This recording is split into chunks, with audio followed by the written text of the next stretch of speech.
Hello everybody, and welcome back to The Wild Beyond the Witchlight here, Proficiency Bonus. I am your whimsical DM, Victoria. Before we get into all of the cool fun stuff in the Feywild, we have some announcements and then a recap. So Kristy, roll the heckin' clip. Welcome to the show, and now a word from our sponsors. First off, thanks to Little Dragon Corp. Little Dragon Corp is a Canadian-based dice company that supplies all kinds of cool tabletop gear.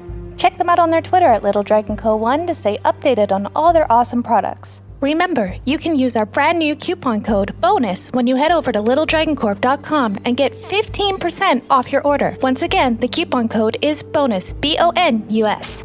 Also thanks to Cardboard Castle Games. They are a lovely little brick-and-mortar game store local to Evans, Georgia. Remember to go check them out if you're in the area. Stop by and tell them that Proficiency Bonus sent you, and they might just give you 10% off your in-store order. If you're not in Evans, Georgia, don't fret. You can check them out online at their website, cardboardcastlegames.com. Also, big thanks to Sirenscape for the amazing atmospheric sounds and music. You can add these sounds and more to your game when you download the Sirenscape desktop or mobile app. The app is free and comes with 20 sound sets that are included when you get started. You don't even need to register. Go to Sirenscape.com to find out more. Additional thanks as well to Adrian Von Ziegler for providing some of the additional music we use here and on Wednesday nights. He's a talented composer with great content usage rules, so go check out his YouTube and Patreon and support him if you can.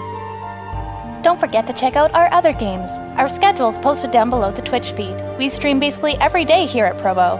We have games for several of the major published 5e modules, as well as some homebrew games, and some of our other games feature systems other than 5e, like Star Wars, Power Rangers, and Alien. Hopefully, we have something up your alley. We now have a community Discord with public channels. Please come check it out and come hang out with us. We are always welcoming new GMs, players, and other friends to our family. All experience levels are welcome, from veteran gamers to total newbies. We encourage people of color, LGBTQI+ nerds, and gamers to join us as well. I think that's everything. Back to you, DM. Thank you, Kristy, for reciting those announcements every week from scratch and completely improv. Now it's time for a recap. Ink, take it away. All right, roll that clip, me. Oh wait, we don't have one. We'll put it in post. All right, we'll do it in post. We'll do it in post. In the meantime, last time on The Wild Beyond the Witchlight, the party has found the elusive Watcher, which has been colloquially known as the Snooze, a snake-like creature with a moose head, one who could answer the questions that they had for where to go next and what to do. So the Watcher essentially said that the party had 3 questions that they would be able to answer.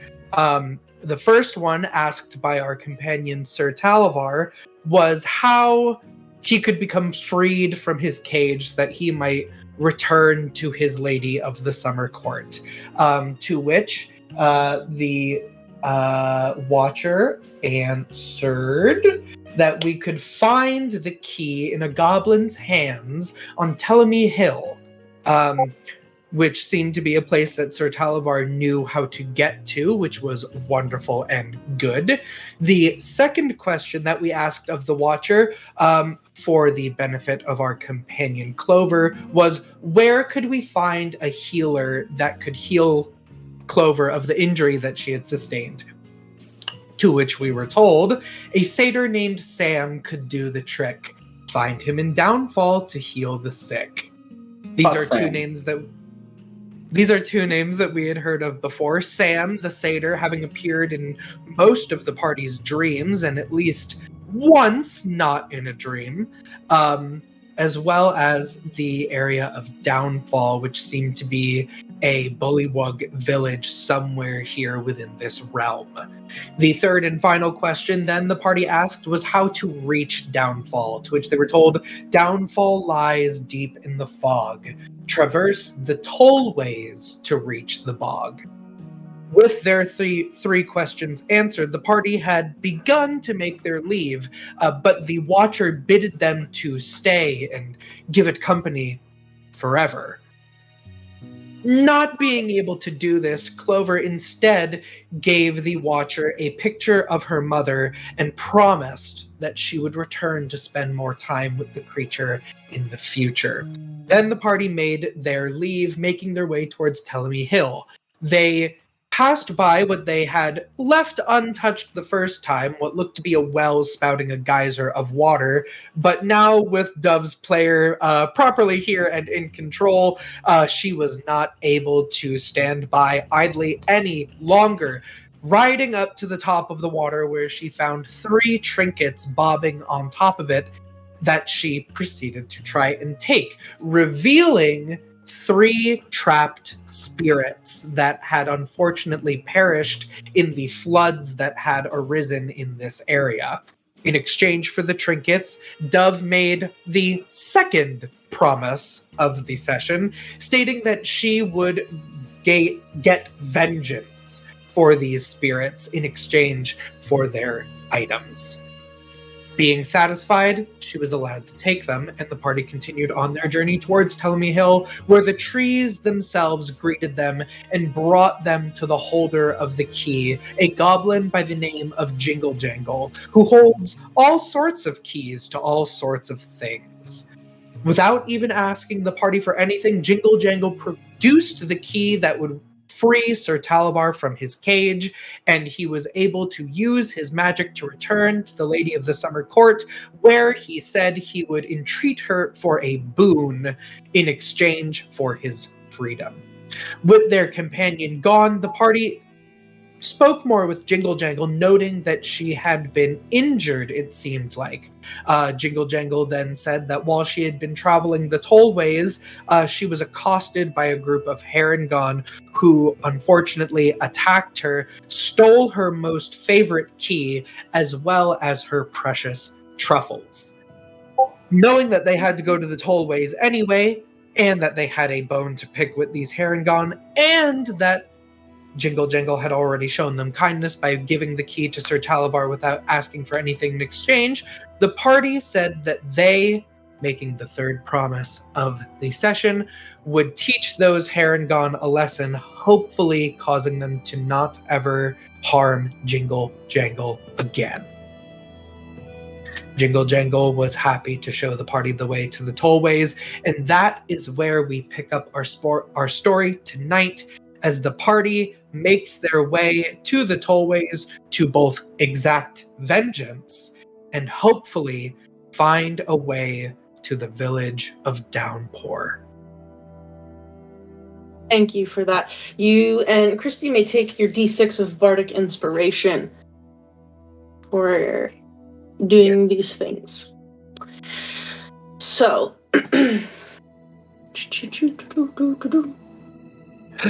when we left off, the trees on Telemy Hill danced around you in appreciation. Jingle Jangle had taken you to the very tip top of the hill and revealed this entire region to you, so you are now able to traverse to most places in a vaguely normal fashion. Any places that you have been told there is a specific method to getting there, think the inn at the end of the road or Mr. Stump's Grove, you are still bound by those restrictions, but for other locations that are present on this map in Roll20, you can just now walk to them, which is great. So, the trees dance around you and lead you down to the bottom of the hill, and you once again find yourselves in the swamps. Back on the stilts, I suppose. Yeah, if you want to be. Currently the water levels are high. Definitely on the stilts. So I think the three of you are on stilts, and then Dawn is on stilts, the horse. Yeah. True. Cool. Is it okay if I take Sir Talavar's cage with us, even though he is gone? Yeah, you can take it. Okay. I just feel like maybe it'll be useful. Who knows? So, interesting. Is everyone hopefully not succumbed to any kind of lethargy or otherwise impending doom? Are we still set to make our way towards the tollways, or is there another task to undertake? I'm immune to impending doom. I'm ready to go. Stalwart. I want to get those, I want to fuck up those Harengon real bad. Jingle Jangle. So I'm ready. I'm ready whenever y'all are.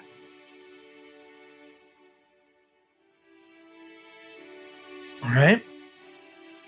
I think that if we just follow the river, at least from here, I think this probably feeds all the way back to the Watcher's Pool, and we should, if Jingle Jangle's directions are correct, eventually hit the tollways, or at least see them.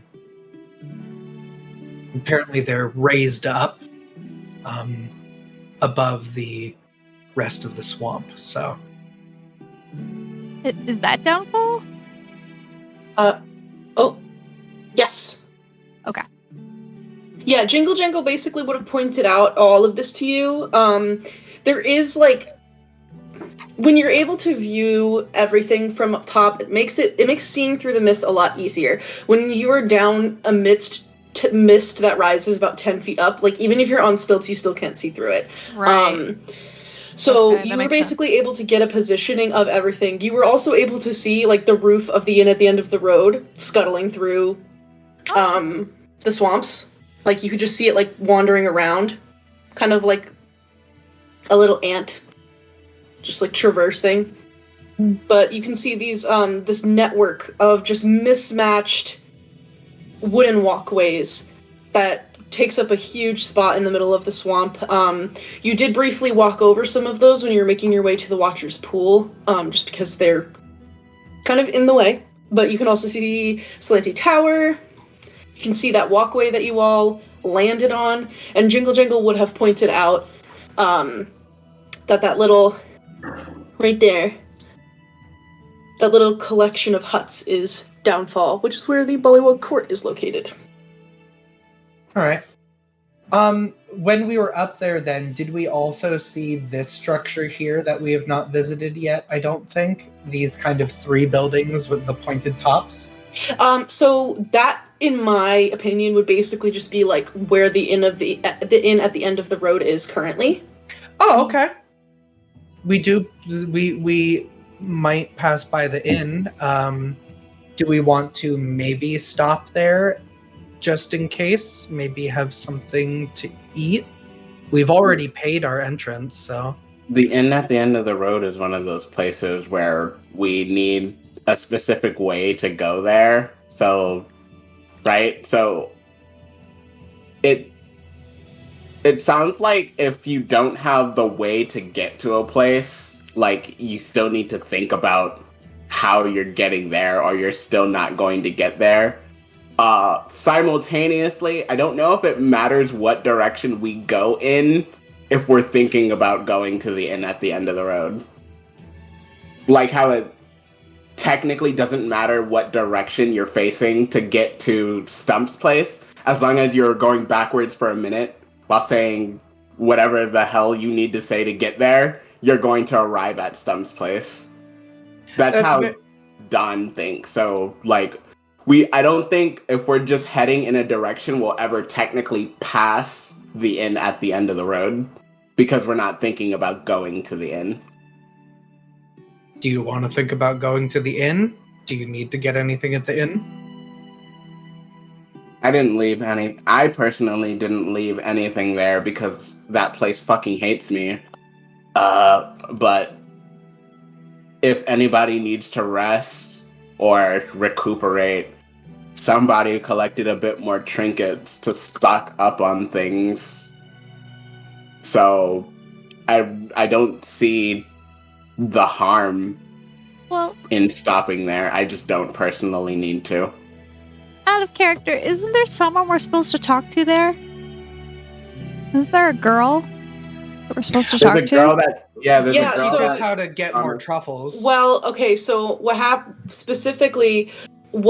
was one of the spirits told you that he was supposed to be going on a date with Rosalie, the gnome forager. That's what it was. Yes. We should go Oh, tell well, her. yes. And she also additionally would be able to, she really likes getting truffles, which is one of the things that was stolen from Jingle Jangle. So it might be worth. His name was Bilston. Bilston, yes. I think I actually may have written down all of the... You did. They're in the notebook. How long have we been traveling for, DM? Since you left the inn at the end of the road. Are we feeling like close to exhaustion? Like, should we be taking a long rest, or is a short rest like make sense?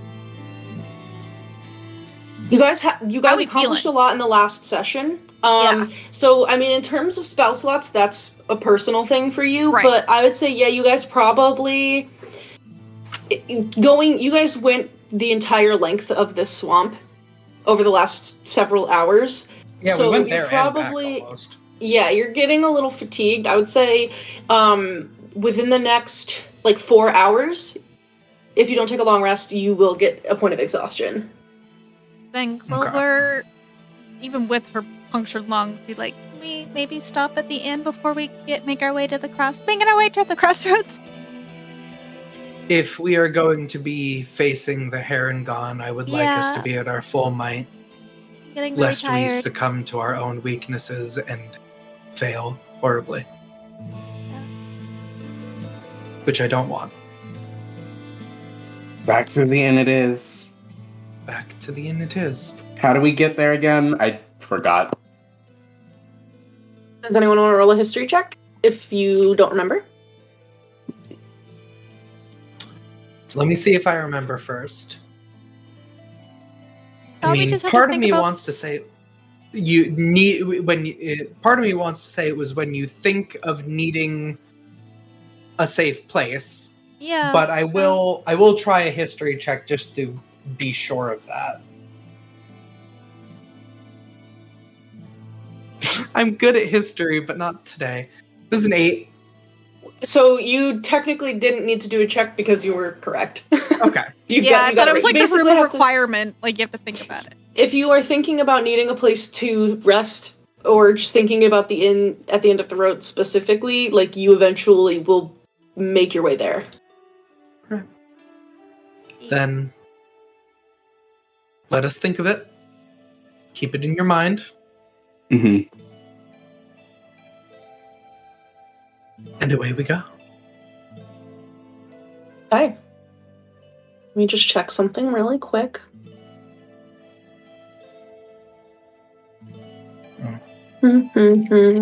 Dove might also have to continue with her promise of helping Black Donald some more. Mm-hmm. Yeah. I was just thinking about that. I was like, what was his name again? It was Black Donald, huh? Yep. So, Moby it was Something I Black want to Donald. say, but I can't.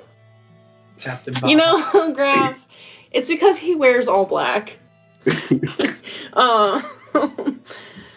Anyway, you depart from Telemy Hill, gliding your way through the waters and mists on your stilts and your horse. And after about 20 minutes of just keeping the inn at the end of the road and the idea of shelter and warmth and comfort in your mind, you once again hear that splashing of dozens of feet making their way through the swamps. And after maybe 5 minutes more, you've caught up to the inn. It moves at about like a 30-foot walking pace, so it kind of like goes at the same pace as all of you.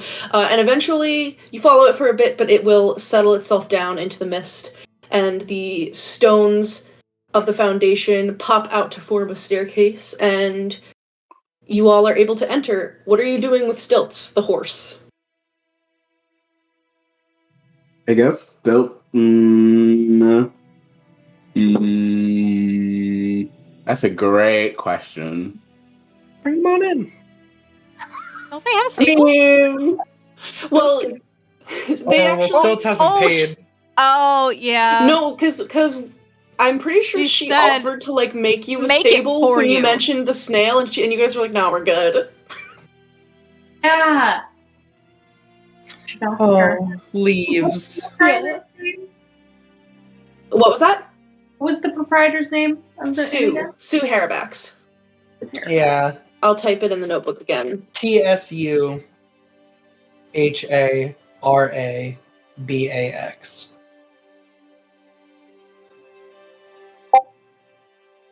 There you go. Thank you. It's in notebook.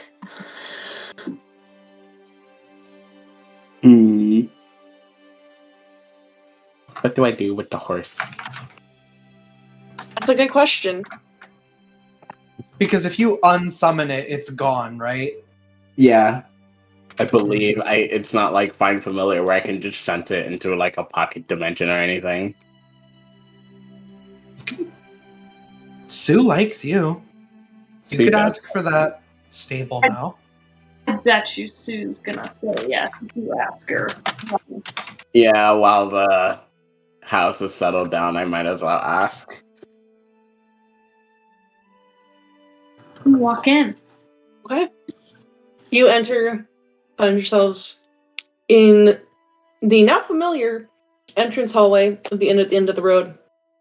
The door to your left, leads to the common room. There is a staircase in front of you, and the door to your right leads into Sue's little kitchen and check-in area.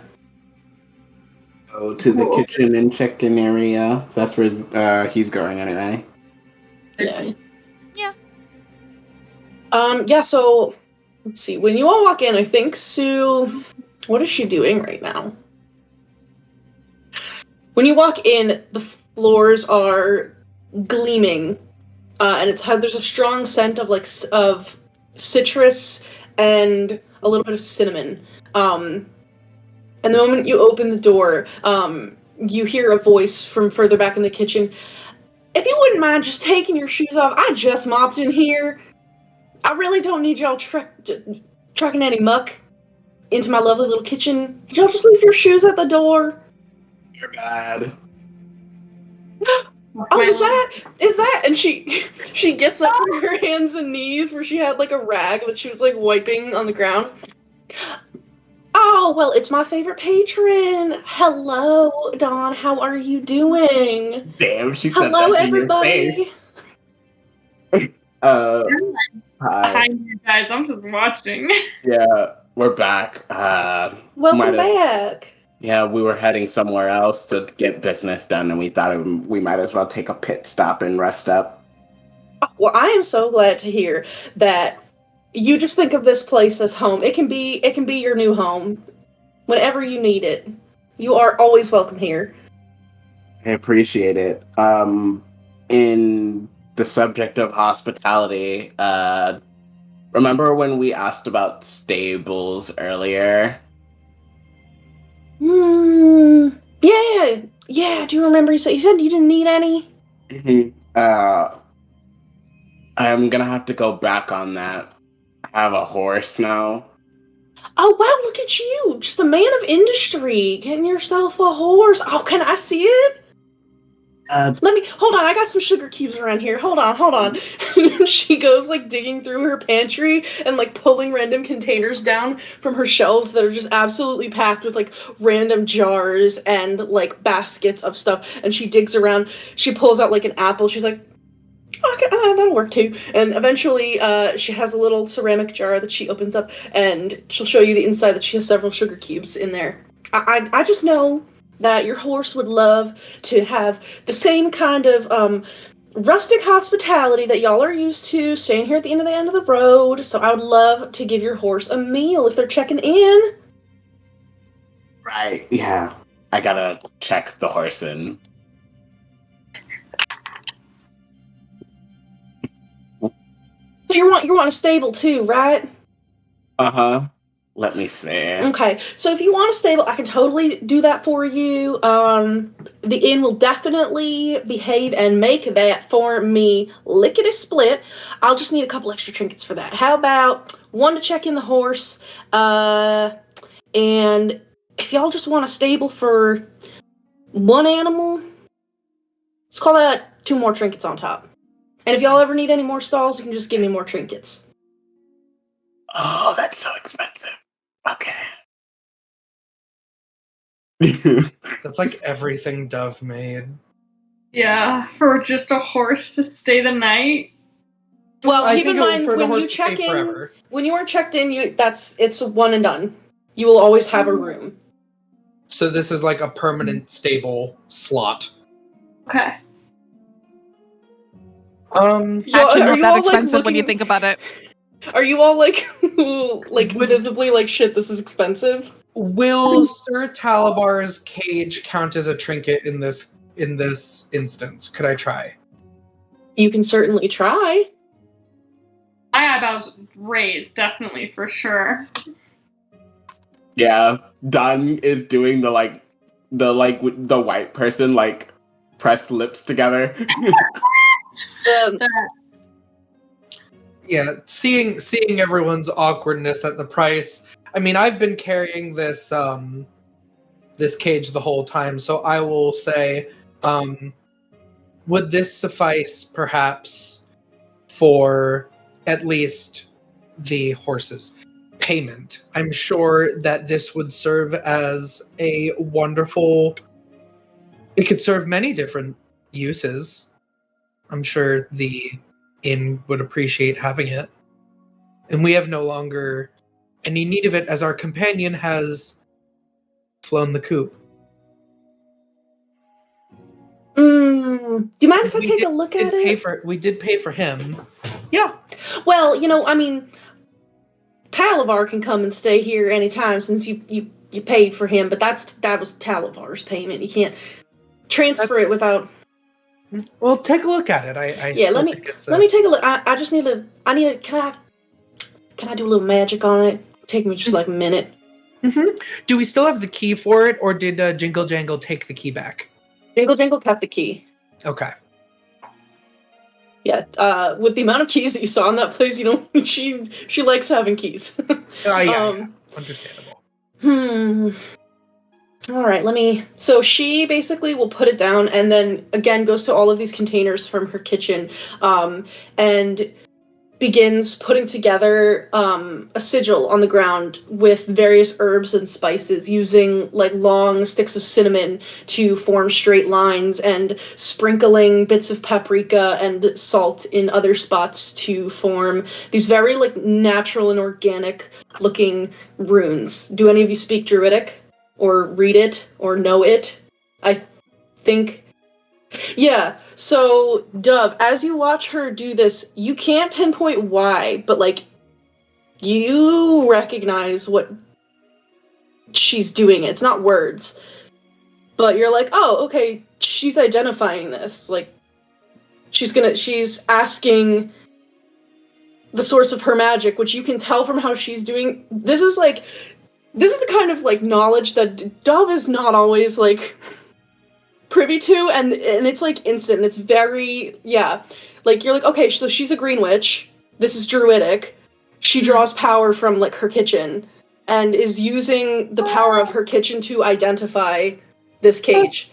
So she does that, and she literally takes her like big wooden ladle that she has after she's done drawing the sigil, and you watch as like a faint glimmer of magic forms at the end of it, and after a minute of waving it around this cage, she's like, yeah, I mean, it is enchanted to have an unbreakable lock that can only be opened with the key. That is pretty useful. Richard might like to take the magic from this and at the very least disenchant it, if not use it for... He did have that project where he... Okay, yeah. Moby Richard... Oh, did y'all not buy anything from him? You should talk to him. We did. No, we did. We did. Disenchantment? Yeah, his specialty is the magic of artifice. He does dabble in a bit of wizardry and is able to create all kinds of scrolls, but what he really loves doing is making magic items. He's trying to build some sort of a walking contraption so that he doesn't have to stay in Baja's mouth anymore. But he's having a bit of a hard time finding the right components for it, because, it has to have water, or he'll, But he might be able to just take I don't know how he does it, but he can take the magic from something and put it into something else. And he might be able to do it with this. So, we'll call it even on the stable building, and then you just gotta give me one more trinket so that we can check your horse in. Oh, it counted as 2? Mm-hmm. Yeah, so the pricing rule basically for like Richard's inventory is that common magic items are 2 trinkets, and then they scale up from there. This is basically a common magic item, so that's like the equivalent trade. That's what she would get if she sold it to him. So, well, I do a little bow for my companions and like you are welcome. My job here is done. I'm going to go into the sitting room. I'm going to press to digitate my boots to try and appease her, but I don't want to take my boots off. I don't want to reveal my little sheep legs. I'm hoping that maybe she's distracted by Dawn, and I can just... Roll a sleight of hand check. Use your use your intelligence modifier for this to see if you're able to, like... Oh! Okay. Yeah. I'm gonna add. You know what? I still have, I think, one more D6 from my Cantor, and we're about to sleep, so that'll be gone. So I'll add a D6 to this. Okay, so that's an 18 for my sleight of hand check. Yeah, you're able to clean your boots pretty well, and then just kind of like dip. And she is in fact enamored with Dawn, and does not notice. Goodbye, Echo. For Dove and Clover, what's the vibe? What are y'all doing? If Dawn doesn't have another trinket, I'll offer the dollhouse. It has 0 trinkets. I offer the dollhouse. Do you take the dollhouse, Dawn? Finish off the tab. Yeah. I mean, yeah, yes. He's not the type to just try to get out of paying something because he works at a bank. So if she's offering it, he'll let her offer it. And just to get this straight, so I'm not misremembering, I said I'd promised to finish their business. Their little business wasn't anything that I couldn't use the trinkets, right? Okay, so to get the trinkets from those 3 deceased, like, former denizens, they basically told you that they drowned when the area flooded because of Bavlorna. Right, and I'm just get rid of Bavlorna. Yeah, they basically, to give you more specific wording, they were like trying to call you a dishonorable thief, but they were willing to let you take those things because you were offering to basically undo the conditions that caused their death, which is pretty much like stopping Bavlorna. They were like really happy at the thought of Bavlorna being in ruin. Right. Okay. Great. But because you offered that, the trinkets are now yours. Great. I'm going to offer the dollhouse then. I just wanted to make sure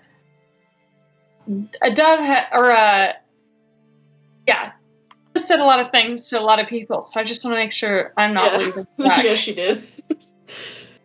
Yeah, no, they're yours unless you fail to meet those conditions. Great. I give the dollhouse to Dawn. Dawn, you now have a trinket.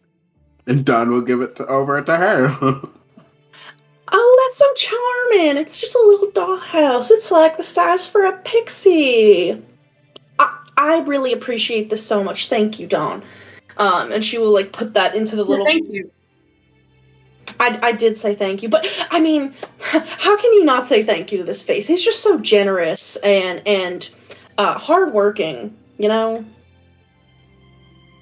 You can let it slip with people that are trustworthy, and I think we've developed a rapport. Am I right, Dawn? Yeah, it's no big deal. Yeah, so a thank you between friends, that's alright. You just gotta be careful if you're saying it to somebody you don't know. I've got a question for you, Sue. Shoot. Rosalie is? There was...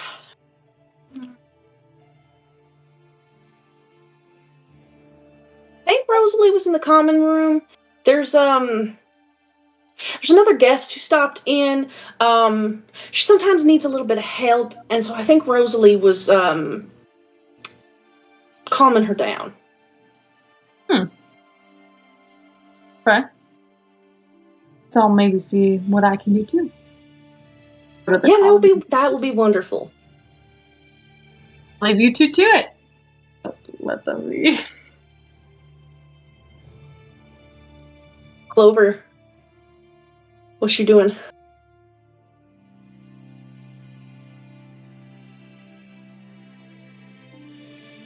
Oh, you're muted. Hello? There you go. Yes. Hello? I think she's going to her room. Unless anyone needs her, I think she's gonna go lay down. That Dove might come see her later. Okay. For a question. I'll leave the door unlocked. Okay, see you later. Okay. I'm gonna go lay down. She's mostly doing it to hide, like, how anxious she's feeling. This is gonna be, like, the first night without her mom's picture. And, like, she wasn't thinking of how it would affect her going forward. So she's, like, trying to, like, mentally prepare herself for tonight. Yeah. Alright, so...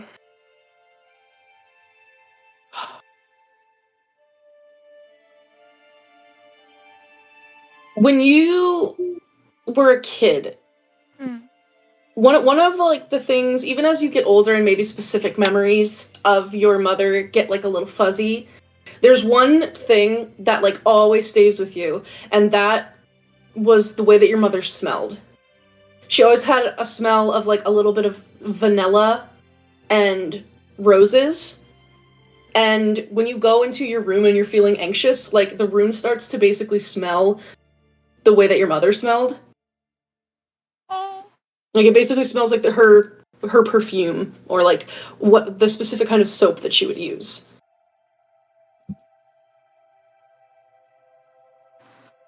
I think I'm just curl in the middle of the bed and just like wrap my wings around myself and just like inhale deeply and just like decompress. Yeah, for as much time goes on and the mind may fade, interestingly enough, the nose remembers better. And that is like one thing that like will always stick with you. And whether that's comforting or unsettling to you is it's whether how you feel about it is for you, but that you have that memory there that is just something that is so like physiological that it transcends what the mind may or may not be capable of recreating. Yeah, I think the smell makes like her face in her mind feel a little bit more vivid, like without the picture to remind her like that's really what she looked like. So I think she like starts purring, and she might even nap while waiting for Dove. All right, I'm making a note of that in our chat so that we have it, because I know you and I be brain fogging out here. But yeah, so Ego goes into the common room. Dove goes into the common room. Dawn, you pay for the stall, and Sue will basically like, if you want to follow her, you can. She's like, she'll say like, if you want to come and see how we make the stall and introduce me to your horse, I mean that would be.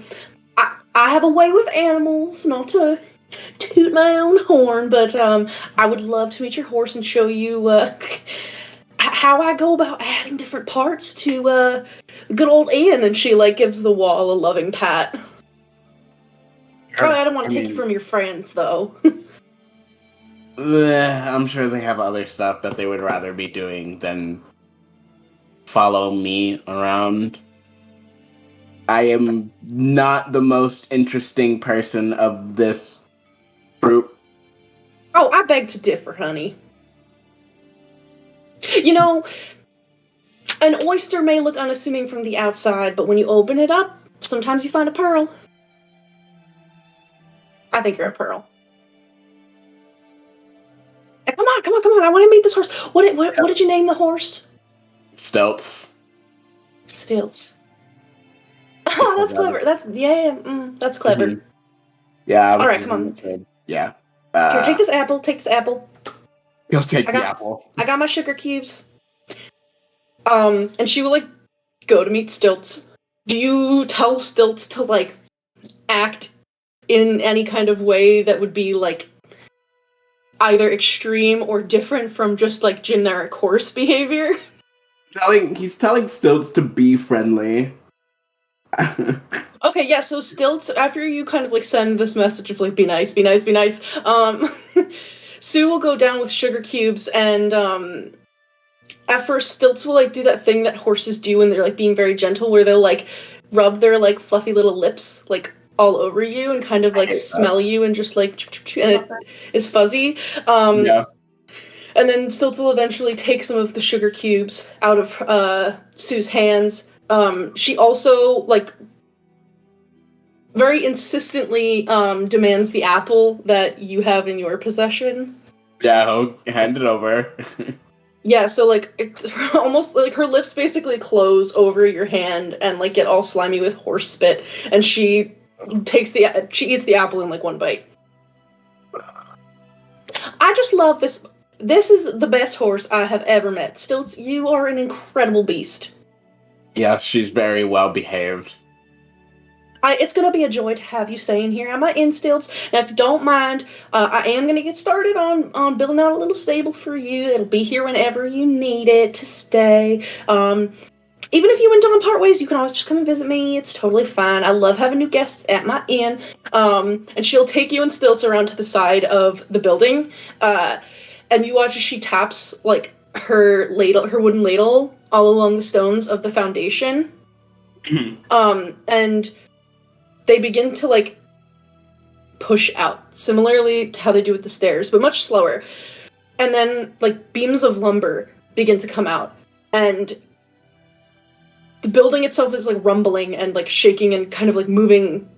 And like a wooden like floor comes up, and eventually after like 15 to 30 minutes, there's like a little stable that just is like attached to the building, and it's very humble, but it has a stone foundation and basically a little wooden lean-to roof.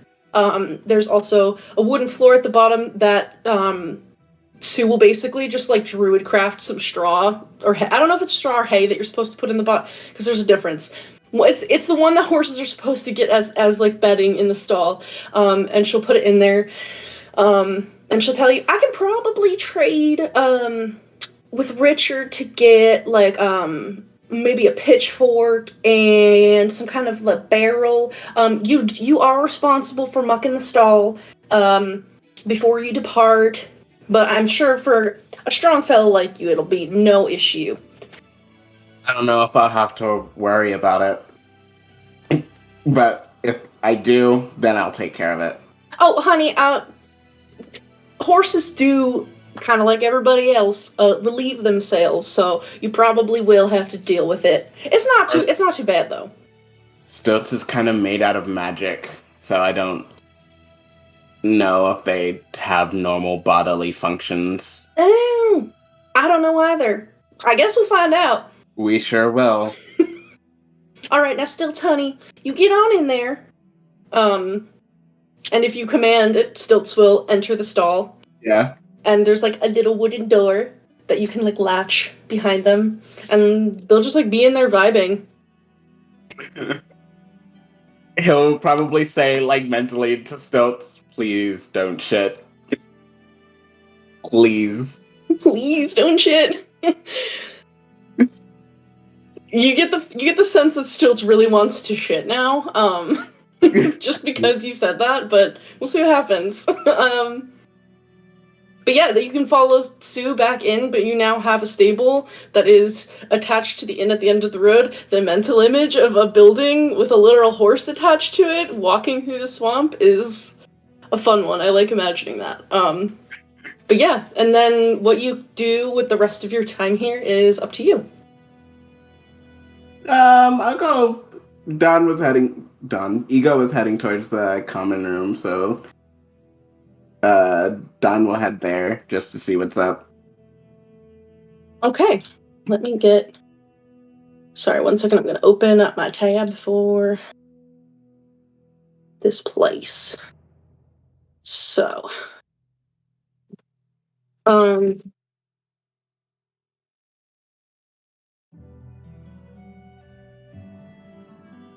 So, as the group of you just kind of separately make your way into the common room, you are greeted with a few familiar faces.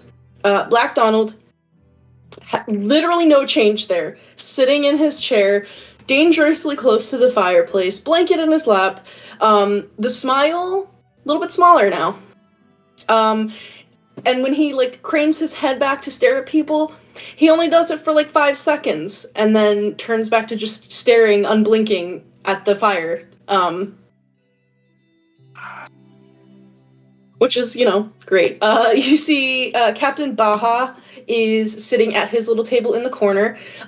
Instead of reading a book this time, you can see that he's holding a quill that appears to be made out of one of his own feathers and a piece of parchment, and is writing some kind of a letter or something. You can see at another table on the opposite end, you can see the small gnomish form of Rosalie. She's like a little gnome, and she has that kind of like, I said that she had like pink and purple kind of hair. But instead of just like sitting and napping like when you saw her before, she is actually kind of standing next to a woman who is sitting in a chair at this table, who is like hunched over at her work. And she's just like looking up at her. And I guess Ego would be the one who hears this, but Rosalie says to the woman, did you want a blanket, or did you want me to get you any food? And there's just like no response. Rosalie looks at her a little bit more. Yeah, you look kind of hungry. Let me just go get you a snack. You don't have to have it right now, but okay. So really quick, what is Ego doing when they enter the space? Ego is going directly for, if it's open, that second armchair that's closest to Black Donald, with the intention of doing a little bit of an identify ritual on the scale of the Watcher. Okay, good to know. That chair is open. You're able to take a seat there and begin your ritual casting. So you can kind of hear / like see out of your periphery that Rosalie, in her like, she's got those like dungarees, like the pants that then turn into like galoshes, and they're bright yellow, and you hear them like squeak as she begins to make her way towards the door. But this is probably about the time that Dove enters. So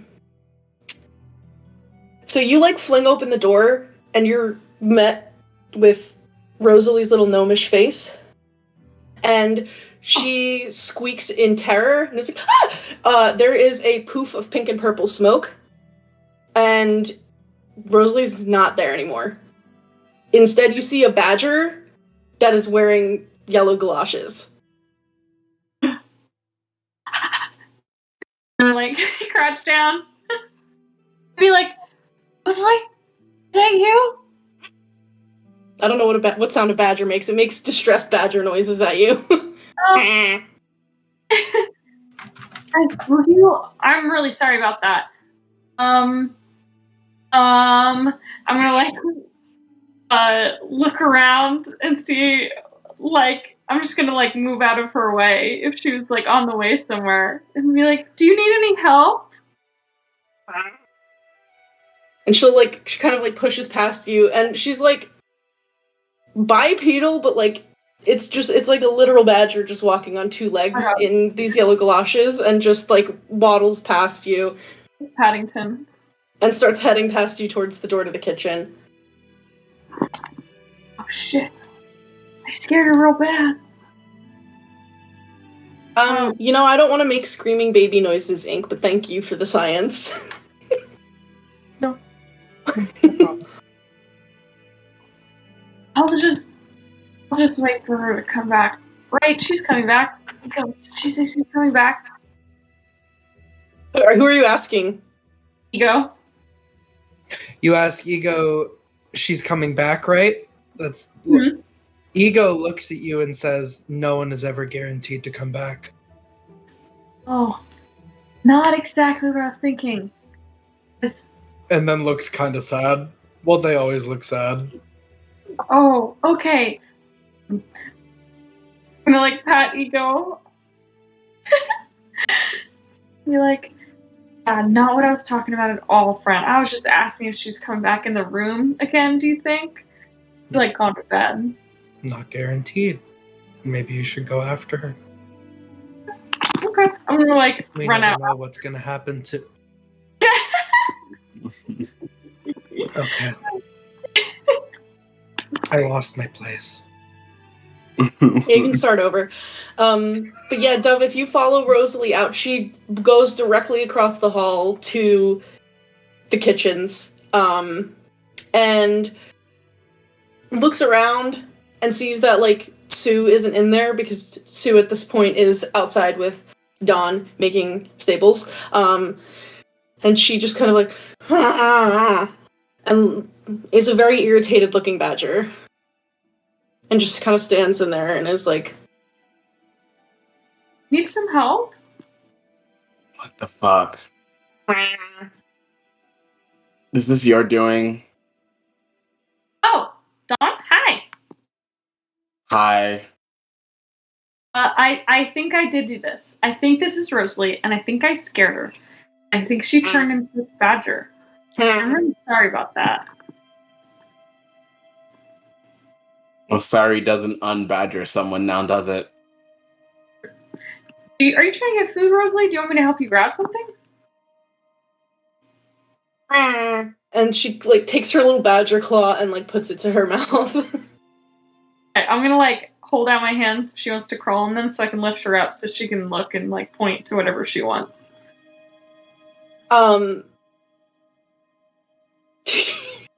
She, like, looks at your hands, like, offering to pick her up, and she's like, and she just, like, walks over to, like, the counter and pushes it over. Why is it wearing galoshes?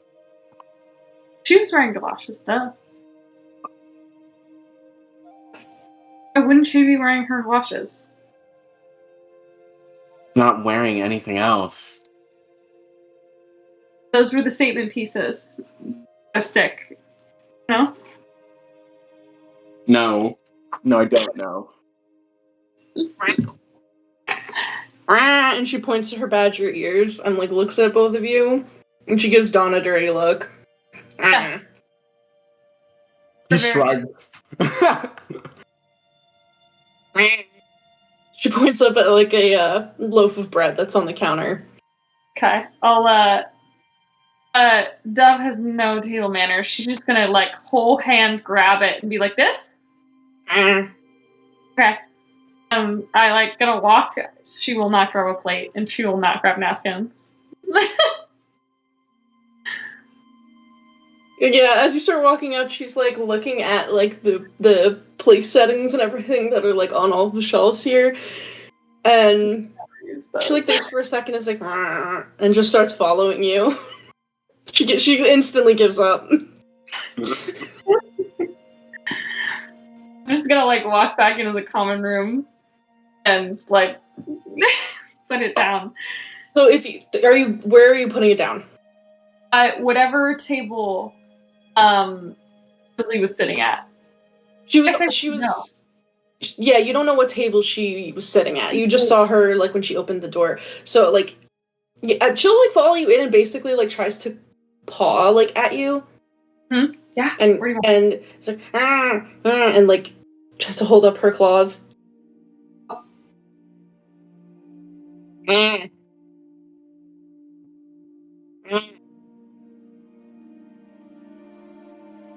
you telling me to wait? Okay. Okay. And she starts stepping very carefully towards the table in the opposite corner from where Captain Baja is, where you can see there is a hunched figure of a woman with bright red hair. You can't see too much of her. She does appear to be wearing rather fine clothing.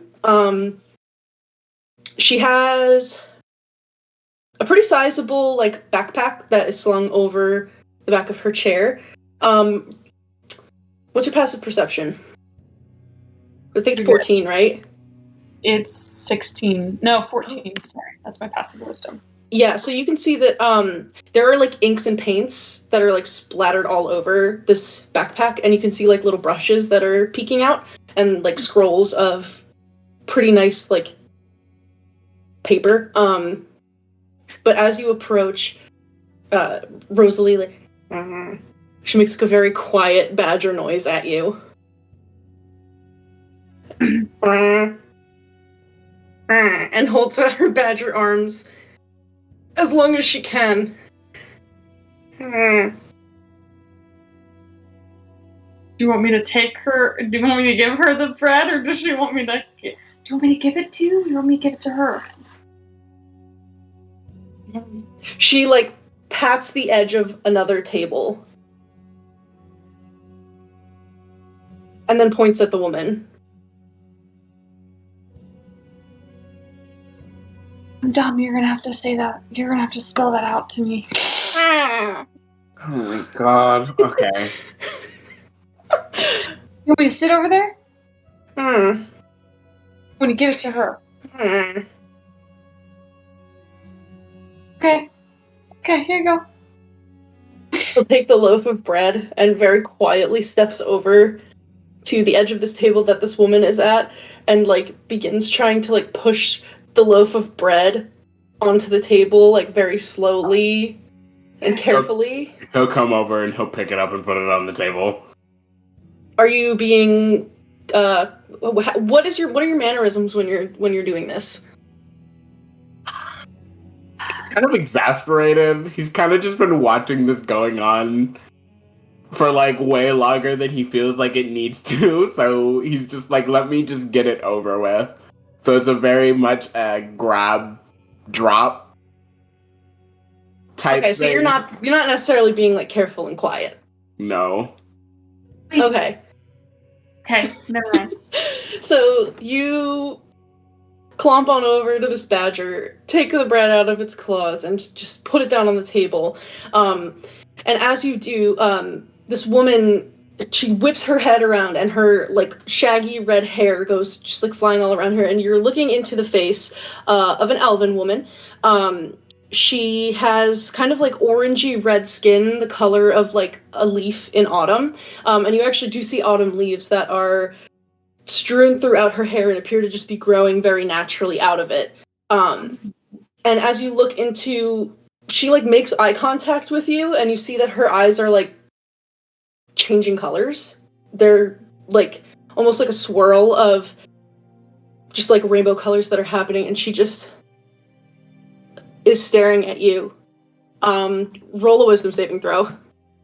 God, here we go. Why don't I ever pull out my dice on D&D days? Normally you'd think that's the first thing I do. It's a magical effect. Yeah, this is a magical effect. Okay, well, I have it here. Okay. What's your plus to wisdom? 0, so 14. Okay. You can't break eye contact with this. You are mesmerized, and it's the world around you fades, and you just see this woman's eyes. And more so than that, you feel something inside of your mind. Oh, like a gentle hand parting a curtain. You feel a grasp deep within you as a person. And you feel that the eyes that are looking into yours are looking beyond them and almost seeing, into your soul. After, about a minute, the feeling begins to fade, and everything around you, the sound, the warmth, the smells of food, the color comes back. I feel like Dub would have been weirded out for a whole minute. It wouldn't have stayed still. I feel like it would have been and also I was going to say, I think in this moment, because this is new to her, I think Dub remembers she has speak with animals, that she can speak with them. And I think she's going to think about that and cast that on herself to be I'm sorry, Rosalie. I forgot I can talk badger. That would have been really great if you had done that 10 minutes ago, but I'll be back to myself in about 5, so is it important? I mean... Really bad. What do you want me to do with the bread? I'm real sorry about that. I'm new at this. This is all confusing. I just wanted you to quietly put it on the table and just walk away. Just kind of just reach as far as you could and put it on the table to keep distance. And who is this lady? What's going on here? I'm gonna like point at Dawn and her. That's Win. That's fine. She can see into people. But I mean, she's very. I think you should just watch and just see. Your friend is fine. It's already happened to me, so I mean, it's fine. It feels a little weird at first, but it's fine. I'm a little morally torn. I feel like I need to. She's an artist. She literally can't do anything else but art. Oh. So I mean, it's fine. Oh, who is this lady? What the fuck? Her name's Win. That's kind of all I know. Win. Okay, that's all you know. But she comes in here, and Sue said she's distressed when she comes in here. Did she say anything? I mean, you'll see. She can really only if this happens more than once in a day. It's not great for her. But as long as nobody else disturbs her or looks in her eyes for like a little while, it'll be fine. Oh, okay. I feel like I should interrupt this. I feel like I don't think Dawn's gonna like this. I wouldn't do when someone I wouldn't interrupt it. When someone's looking in your soul, you can kind of feel them grabbing it, and if you were to pull them away quickly, they could take a piece of you with them. I think that's kind of the feeling that I had, and that's kind of why she can be distressed, but she can cause distress when people don't listen to how they're supposed to interact with her. Okay. All right, Win. I'm gonna stand like with my back to her, but like looking at and like vigilant body, like being ready. If you want to, just don't look in her eyes. Just don't look in her eyes. You can look anywhere else. Just don't look in her eyes. They're beautiful. Just don't look in them. Maybe next time you come back, you can look at them. It kind of feels like a very deep hair brushing though. Like really, like your brain is getting hairbrushed. That kind of sounds good, but I'm more worried because I don't think Dawn likes that. I don't think Dawn's gonna like that at all. I'm just gonna wait for him to come out. Yeah. So this about 1 minute time span passes, and the world fades back in for you, Dawn. And this woman's expression was originally startled as she's staring at you, and she doesn't stop staring at you, but her expression begins to change, and you watch as a vacancy glazes over her eyes, and she begins muttering, "So empty, but there's something." A vast, open space, and dark and gray, concrete and stone. Nothing, no life, no color, but one flower, a weed, invasive. Hello? A crack in the concrete. Yes. What the fuck? A dandelion against the gray. And she has this, like, now that you can see what she was hunched over, it is a sketchbook, and she flips to a new page and begins to grab, like, she has, like, chalks and paints and colored pencils, like, everything. And she begins to grab at random things. For you, she's actually going to start doing a watercolor painting, and she begins putting these big sweeps of, like, gray and browns and very, like, dull colors. Do you stay to continue watching what she's doing? You are no longer charmed, like entranced. He kind of just looks around to make sure he's still where he is, and then turns to everyone else, and he's like, "Oh, you can just tell him. Just tell him he's fine."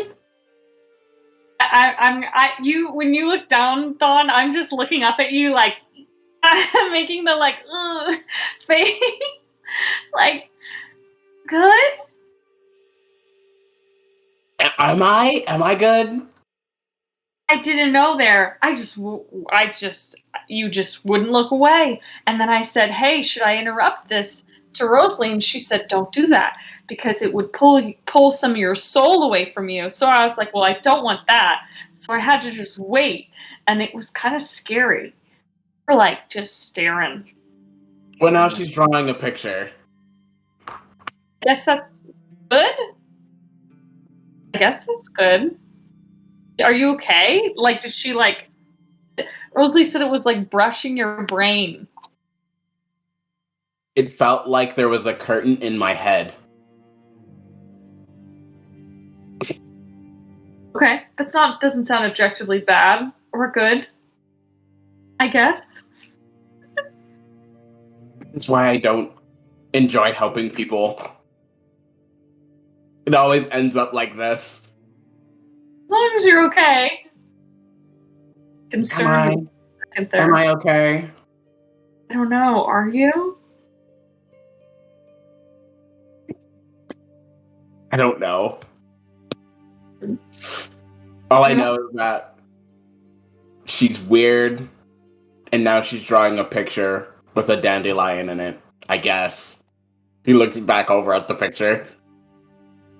Yeah, you can see, like, and she's still doing a lot of, like, the background, and it's just, like, all of these different shades of gray that begin bleeding out onto this page as the watercolor, like, paint spread. And then after a few minutes, and she works, like, unnaturally fast at this, and her paints dry unnaturally fast. She eventually gets the brightest yellow that you've ever seen in, like, a pigment, and begins doing the tiniest little dot of it on this page in her, like, little sketchbook. And eventually she has painted a picture of a single dandelion with its, like, spiky little leaves breaking out of a crack in infinite concrete. Okay. And she stares at it. And she's just looking at it. I'm going to stop messing with her now. Someone should tell her that art doesn't pay. And then he's going to walk away. I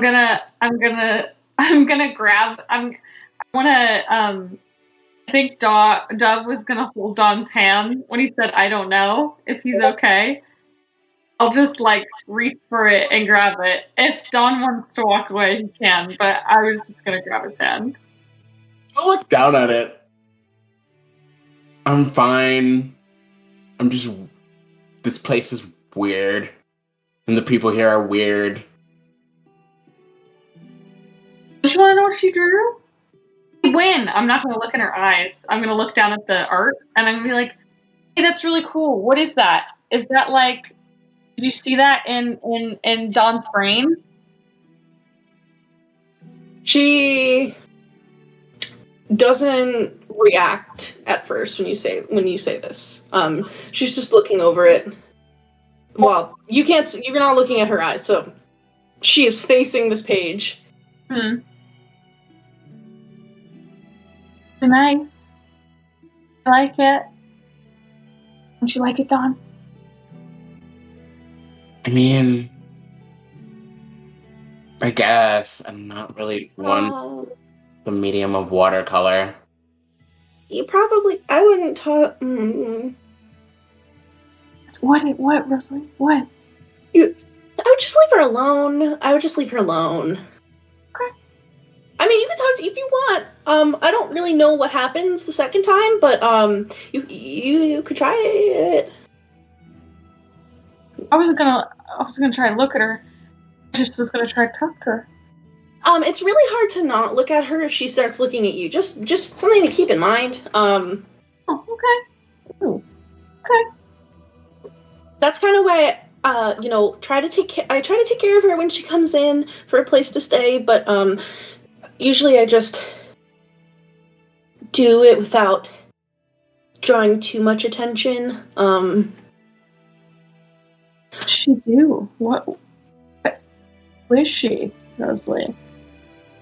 Well, I mean, I think she's like an Eladrin. They're elves that they kind of like change based on how they're feeling. A lot of them are tied to different courts, there's another like poof of pink and purple smoke, and she turns back into herself. Hey! Finally. It's kind of hard to figure out, 'cause she doesn't really say a whole lot.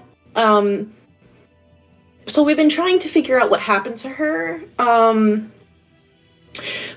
there's kind of a running theme in the here now.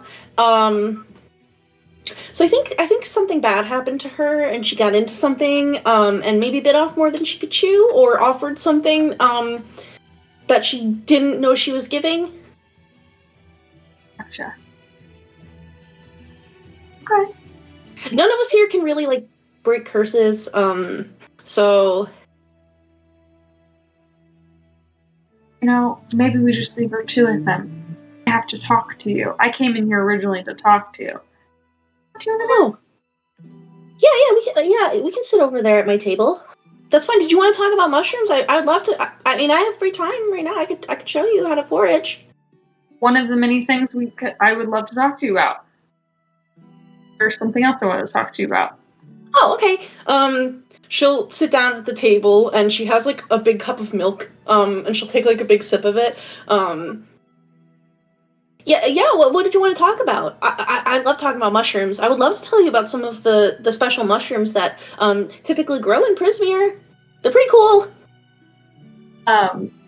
I was still holding Dawn's hand. I'm gonna look to Dawn and be like, use your candor. I can't deliver this news. Don't jump in unless I can not deliver it, if that's okay. Unless you need to go to bed. I don't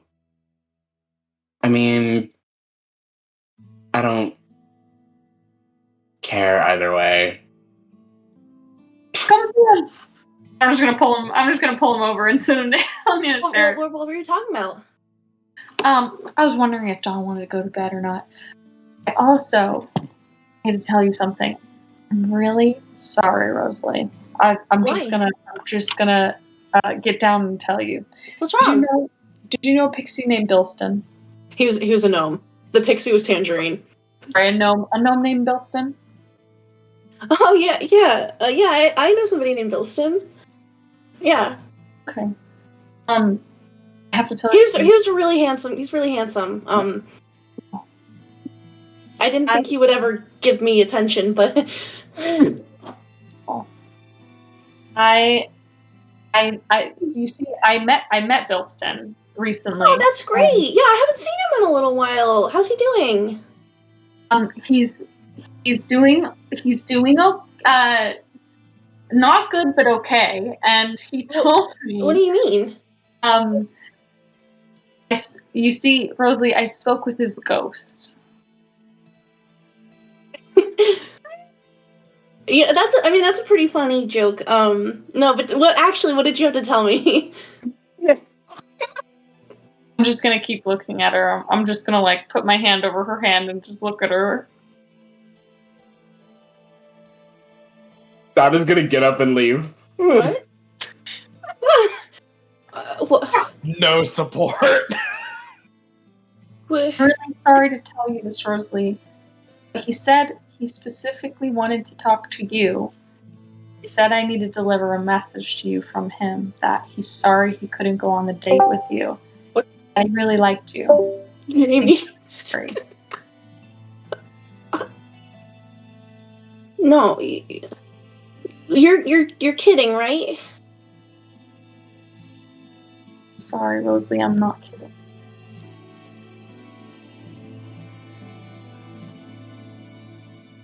He's a ghost? What happened? We were supposed to go on a foraging date. What do you mean he's a ghost? What did you do? I just met. I was climbing up a spout of one of the fountains, and I met his ghost at the top. And I talked with him and asked him who he was, and he told me his name, and he told me that he really is sorry, and that he wished he could have date with you. Thinks Bad Lorna did it. He asked me to get vengeance on her. What he did to them. She did that. Slack-jawed Lorna causes nothing but problems.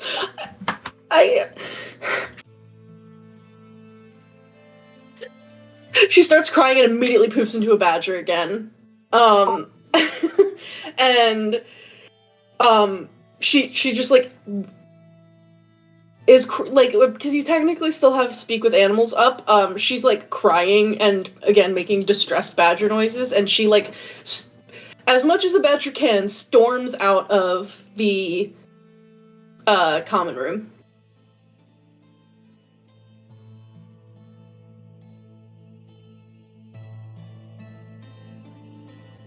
I will leave her to it, and I will let her do her thing. Is Ego reading?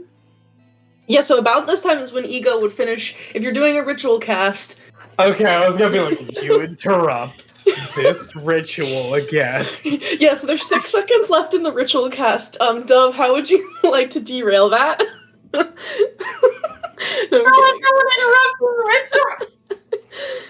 ritual.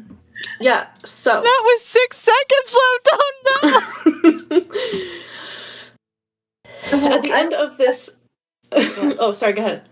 No, I will let Ego do their thing if they're doing their thing. I just didn't want to interrupt them. I was like, I was just looking for someone to be like, well, if Black Donald's not down here, he is. He is He's chilling next to me. He's literally he's in the same spot. Right, I'll walk up to him and be like, hey. He like will smile at you and say, "What did you do to make her cry? That was an exquisite performance. Tears are so beautiful." Yeah, I guess it depends on. This is a learning lesson.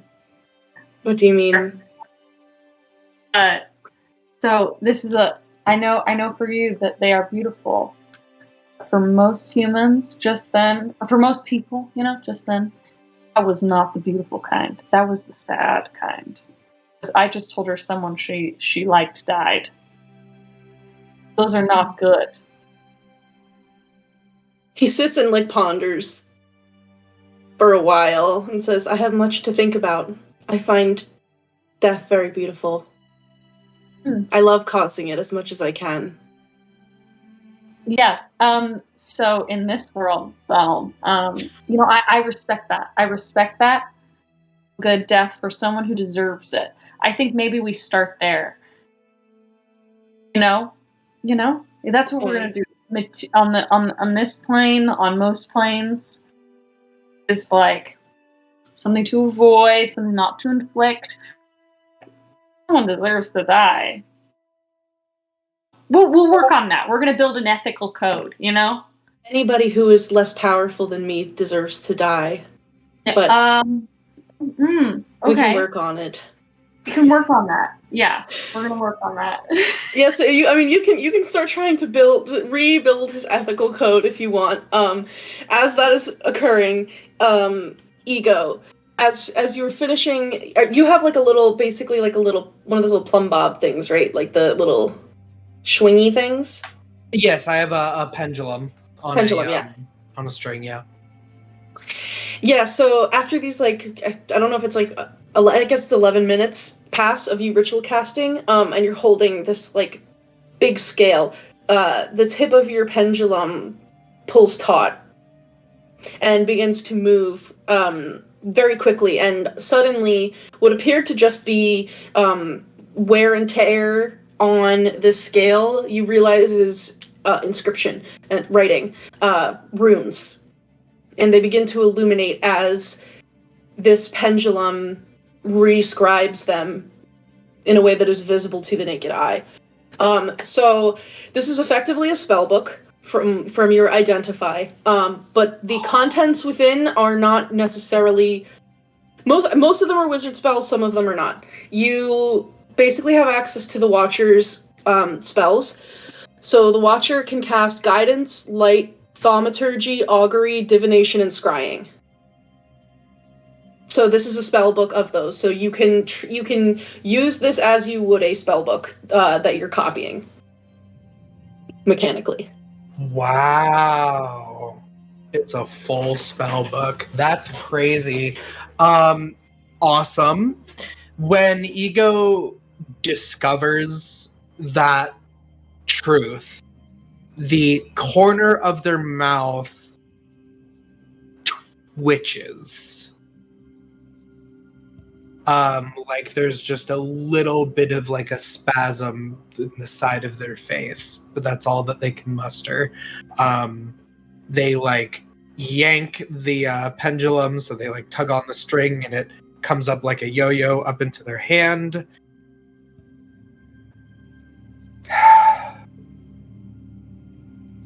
And I put all my things away, and I get up from my chair and I'm satisfied.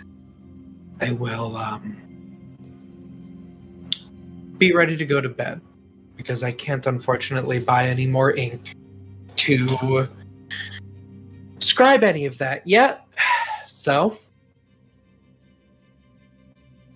yeah, so as you feel that twitch in the muscles of your face, you were reminded once again of a feeling that you had when you first arrived in this place. A nagging sensation, almost like a hunger or a bit of a tug, that something is missing. And being in this place makes you acutely aware of it because you know that it's nearby. Like being starved and seeing food right in front of you, but you can't quite get to it yet. yeah. It's unfortunately there isn't a lot of outward expression of that, but it definitely it's like a pot that is trying to boil over, and like the lid is just kind of like shaking. Yeah. Most definitely. And then I think Ego probably realizes a couple things going up to the room. First, I don't really have anyone to share that information with in a way that they will appreciate it in the way that I do. And I think when I'm like laying out all my things to get ready to sleep, I look at where I had put Sir Talivar's cage the last time I stayed here, and he's not here anymore. I spent a lot of time with my mom, and then time without my mom, and that was horrible. Yeah. And then I found all these people, and I had Sir Talivar. So this is the first time that I've been alone since when I came home and she wasn't there. So I don't think Ego, I do have karma, and that helps a little bit, but I think Ego tries to go to sleep and is finding both from the excitement of that knowledge that's simmering under the surface, but also the loneliness. Can't get to sleep, so then after some period of time would have gotten up again and gone to Dawn's door, and with like one little fingernail just sort of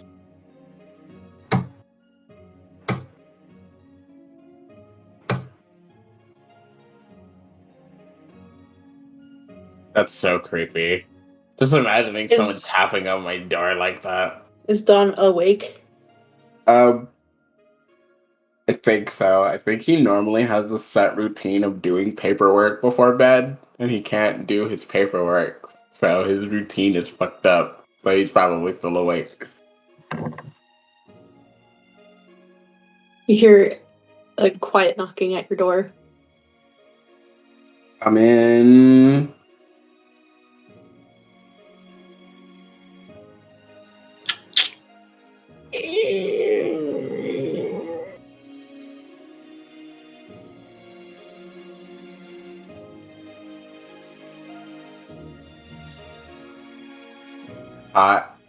Hi.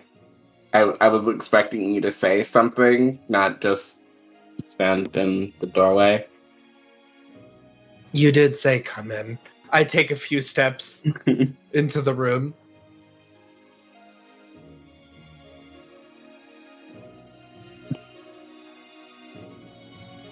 Do you need anything? Yes. What is it? Can I sleep in here? Why? I can't sleep in my room.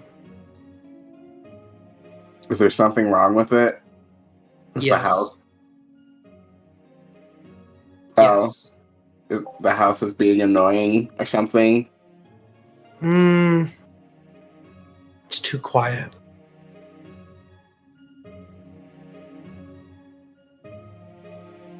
You snore. No, I don't.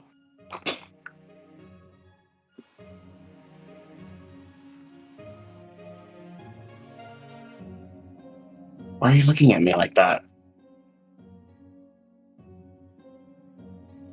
I don't. If I could look at you a different way, I'd.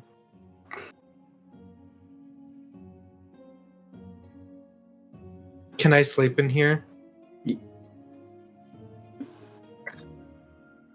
Yeah, sure, why not? I'm not doing anything else. Ego kind of like looks around. Because I know I could probably get in the bed. Is there like a chair in these rooms? Yep, every room has a pair of like big cushy armchairs. Okay. I get in that.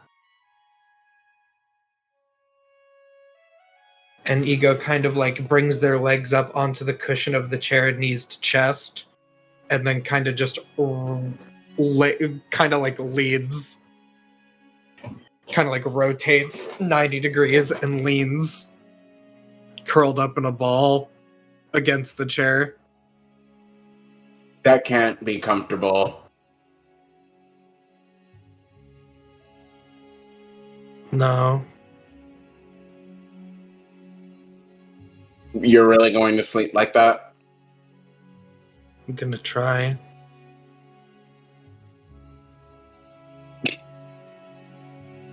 Eventually, the darkness of sleep should overtake me, much like the darkness of death will overtake us all.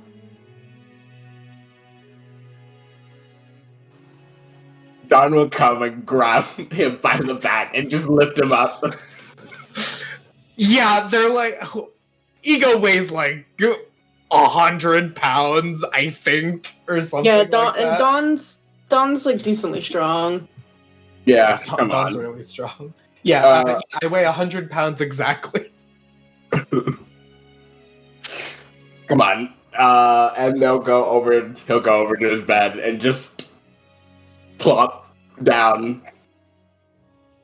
You might eventually get to sleep, but it's going to leave a really, really, really nasty mark on your face leaning against the chair, which would be funny, but I can't properly laugh at it, so it's not worth it. I appreciate the hospitality. You're welcome. And I don't snore. You don't. You know, just cross his arms and scoot into a corner of the bed. And it takes like 10 minutes before he's snoring as loud as possible. I mean, I will say, if Don is thinking about wanting more space, the bed will seem to eventually, like, have a bit more room for two people, if that's something that's on Don's mind. Or you can just be curled up and squished. He's not. He's thinking about how he doesn't snore. When he starts snoring as loud as a jet engine, there's another twitch on the face, and he goes and fall asleep as well. All right. So you've got Ego is asleep, Dawn is asleep.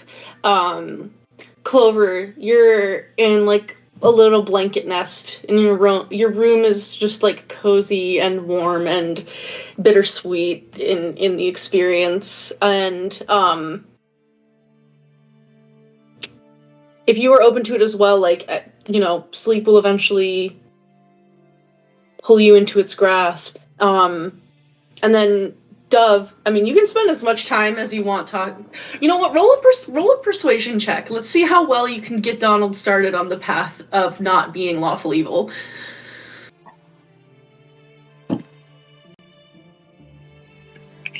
Let's see, persuasion. I'm gonna get We're shooting for that lawful neutral. 11. 11? Something. You said 11? Mm-hmm. Yeah, so,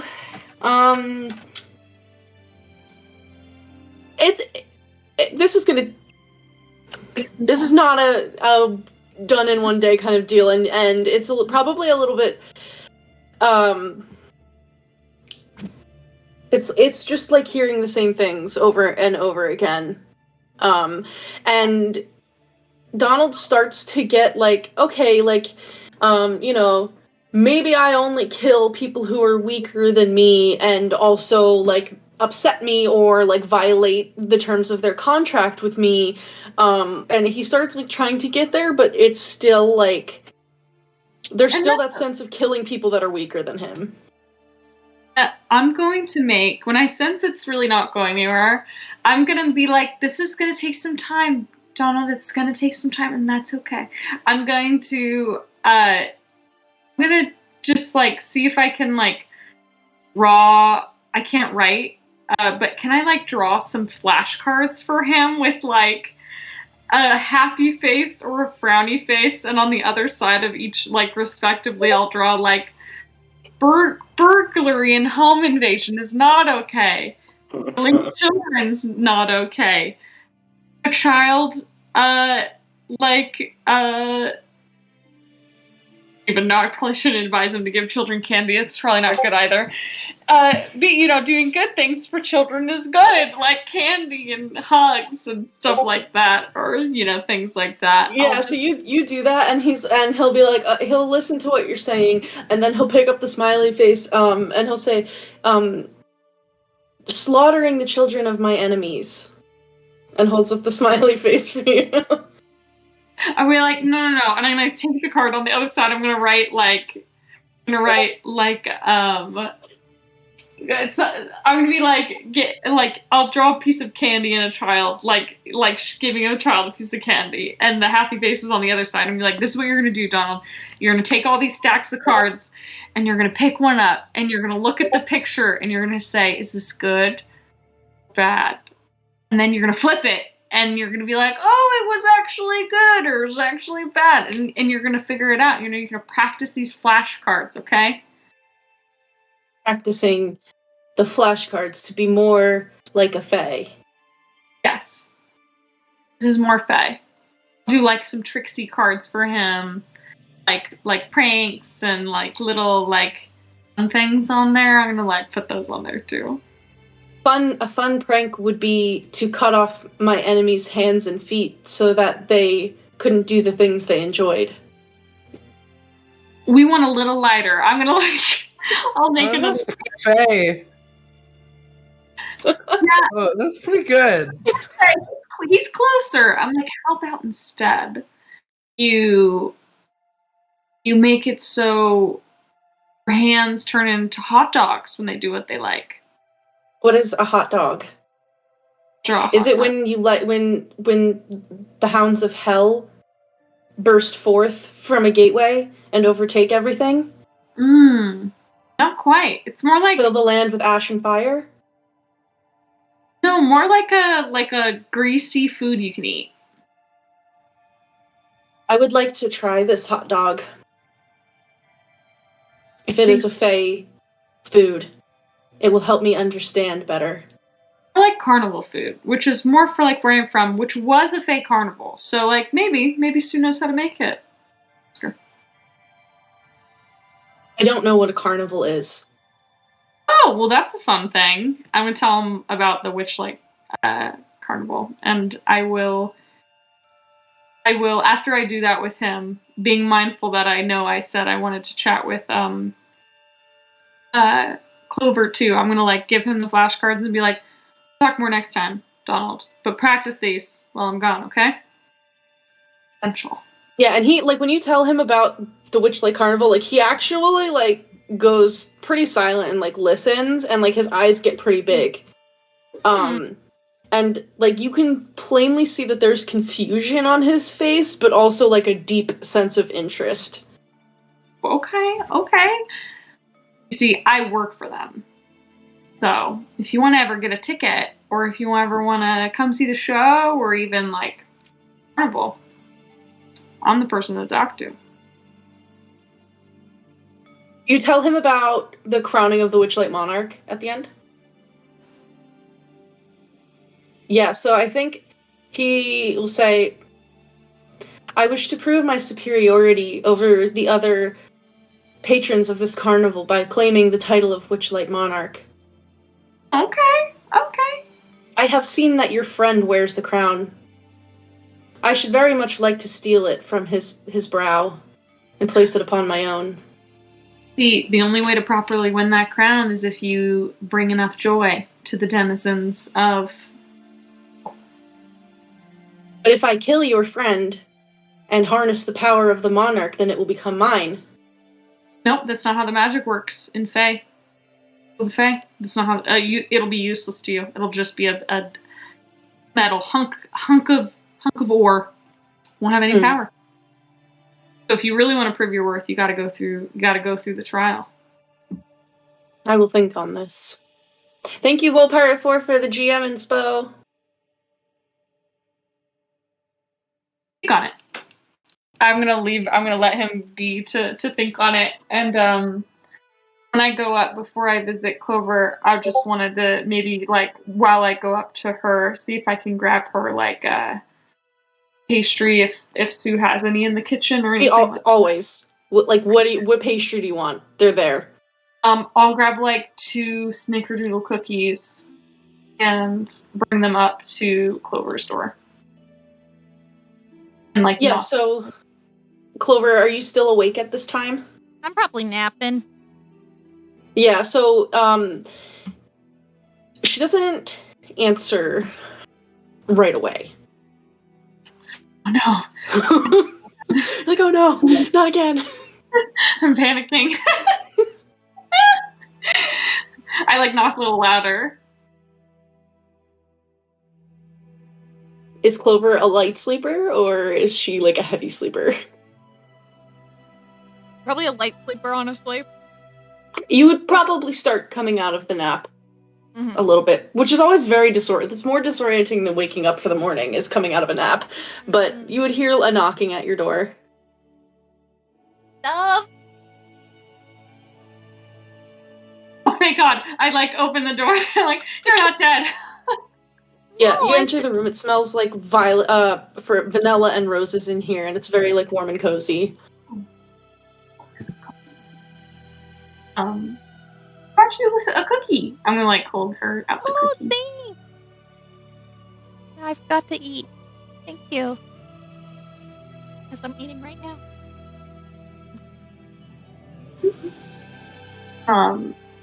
When I, like, sit down with the cookie, I think just that I haven't been since, like, the well and getting all, like, super muddy and all that. I think that her little shawl that covers her wings is now, like, wrapped around her waist. And you can tell she's, like, tucking it in really tight, and, like, the nice wing is covering the, like, one. But in the, like, comfy room, spread him a little bit and be like, I was talking about it with you earlier. This wing is really messed up. Yeah. And I didn't really like talking about it for a while and stuff, but I think maybe I should talk about it a little bit, or just so weird about it. No, you What seem to makes like your wings even. Yeah. What makes you feel weird about it? It's just not right. It's just not right looking. Doesn't really work. Because you think that you aren't as pretty because it's broken? Yeah, it's like all weak and stuff, and it also doesn't even do its job. Oh. Yeah. I know you said that you hadn't always had your wings, so I felt like if you could accept them, then maybe I need to work on it. Well, I think it is a little bit different for you because it's something you've always had and it's a part of you. I would almost argue that maybe you're in denial about the grief about it because you lost a part of yourself and you're worried that it'll never go back to the way it was, quote unquote, normal. This is a new normal. That doesn't make it wrong. That doesn't make you less than. That doesn't make you weak. It's just different. And that's okay. My wings were different. But with them, I lost something too. It's just different. I think a part of me does miss being normal. I think that's normal to want to be normal. Yeah. Sorry, Clover. It's okay. I wasn't really normal even when I was normal. At least no one around me thought I was. So what is normal? I don't know.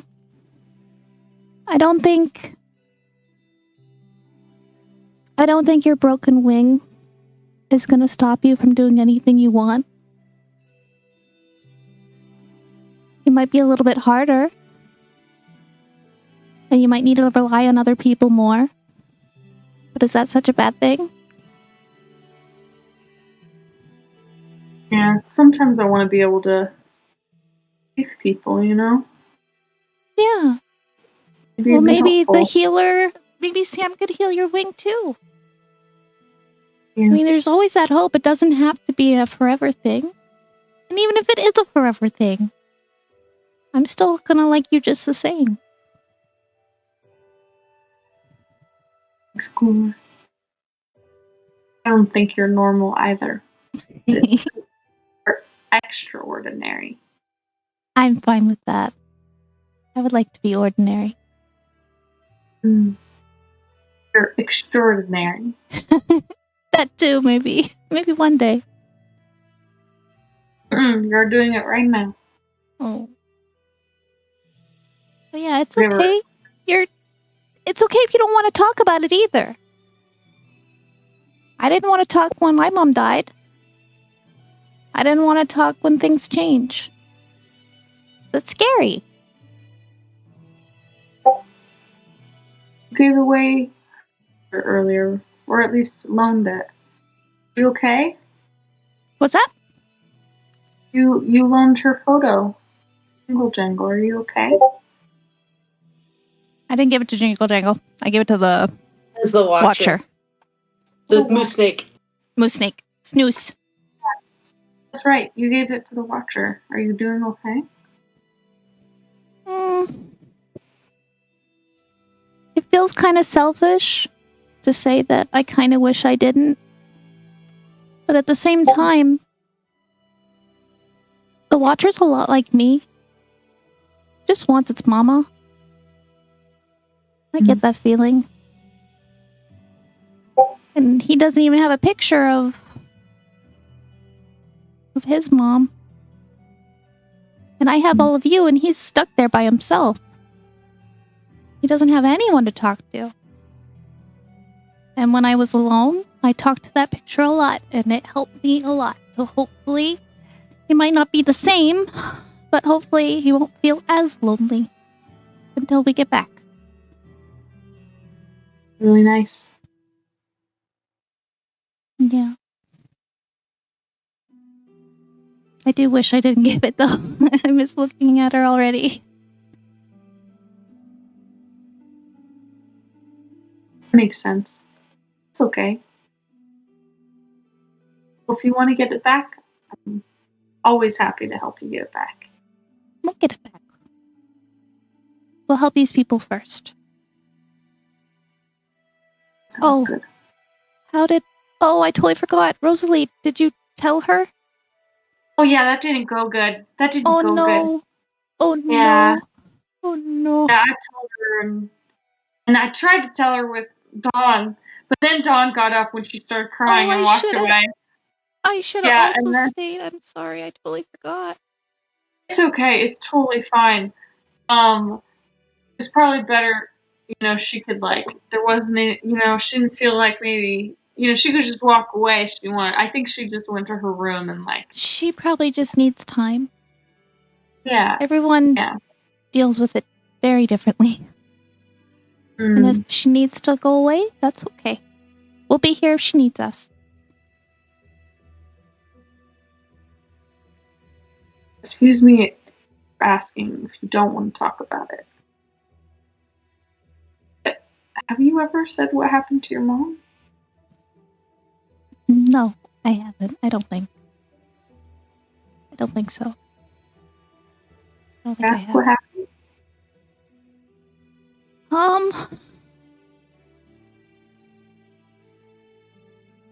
I don't really know anymore.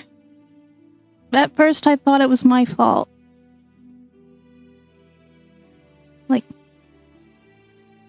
I always used to tell her to have a good day and be safe, and that I'd be waiting for her when she got home. And that one morning, I stayed up too late, and I slept in. So she left without me telling her. And she didn't come home. Mm-mm. They say it was an accident. But I didn't get to see what actually happened, and no one really could tell me exactly. All I know is I think she got hit by a cart or horses or something fell. There was some sort of accident, and she was in the wrong place at the wrong time. But I was too little, so no one really told me exactly what happened leading up to that moment. All I know is I didn't say goodbye.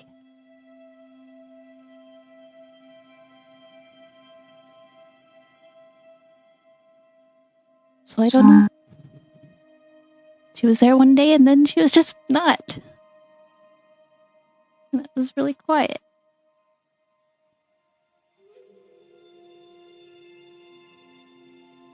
I don't know what it's like to have a mom, but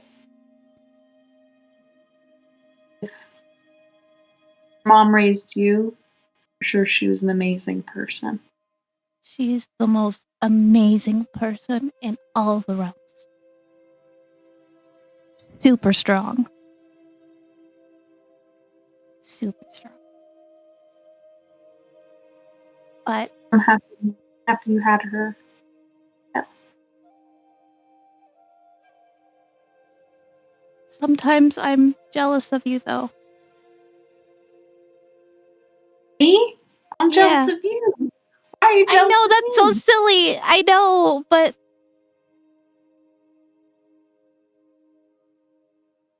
you don't remember them, you don't remember the love, but you also don't remember the pain either. Because I really do believe your parents, your family, are still out there for you. You were looking for them. You were really sure of yourself. That's a long time ago. I barely remember that. Well, maybe when we deal with these hags and these time witches, we'll find them. Maybe. I think I've honestly, I feel like I've given up on it. So, because I'm just happy with the people I'm around now. I do have some questions about what I saw in the mirror carnival and what the merry-go-round said to us, but I'm just happy to be people with friends. Me too. It sucks that we all lost something, but I'm glad we're trying to find it together. Me too. I think we'll get it. And I think we do have something in common that we both understand, and that's loneliness. I'm really glad I don't have to be lonely with you. Too. That's the best part. You want to have a sleepover? Yes! I didn't want to ask because I didn't want to be rude, but since you reminded me, it smells really good in here. I know! It sounds like my mom. This is like her favorite perfume. It made me go to a nap so quickly, but now I'm like overtired. Now I don't know if I can sleep. So cozy, I love it. I'm gonna like stretch out on like one of the blankets and like get all cozy for a sleepover. God damn it, time. To Mimir. That's cute. That was very. I like that. There's like the mirror situation of slumber parties going on here. Very cute. I just dropped a quick question in Shamebox for everybody, just about like timekeeping. Just to like make sure, because we're at our normal end time. If we want to go, because we started late, I'm good to go a little bit later. But if people need to, we'll take a little break. We'll take a super quick 2-second break. Okay, let's take a break. We'll take, and then we can, and then decide, and then we can come back and either wrap it up or go a little bit longer. Sure. All right, fam. BRB.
welcome back. We're back, and we're gonna get right back into it. For my Fey Lost BBs, Dove, Clover, Ego. D8 roll, please. 7. Okay. 5. 5. That works out really well. Okay. They do be having sleepover though. We do. Yeah, this works out. This works out quite well. So,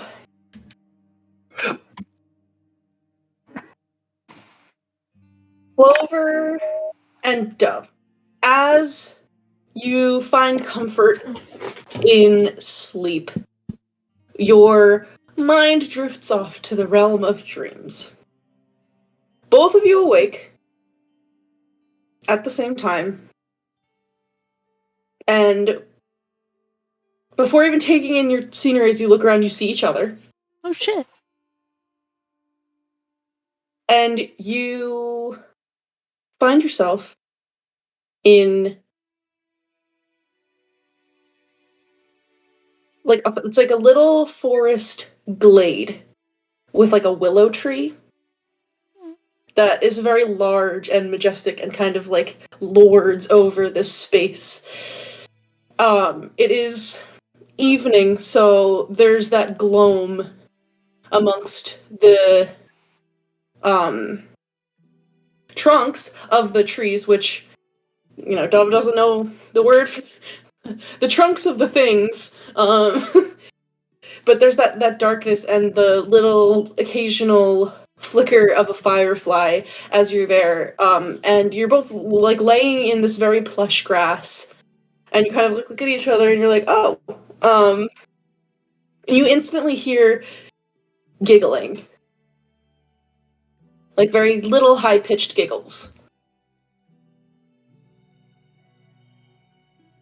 Where are they coming from? Yeah, I'm gonna All look around. All Yeah, around. all around. You sit up and you look around. Roll perception checks, both of you.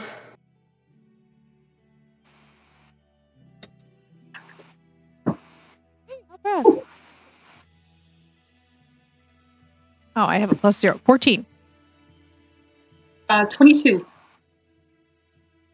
Clover, you're a little bit slow to get up and look around. You don't quite catch what's going on, but Dove, you like bolt up very fast because like you hear this giggling, you're like, what's going on? Why am I not a part of it? Am I going to be the butt of a joke?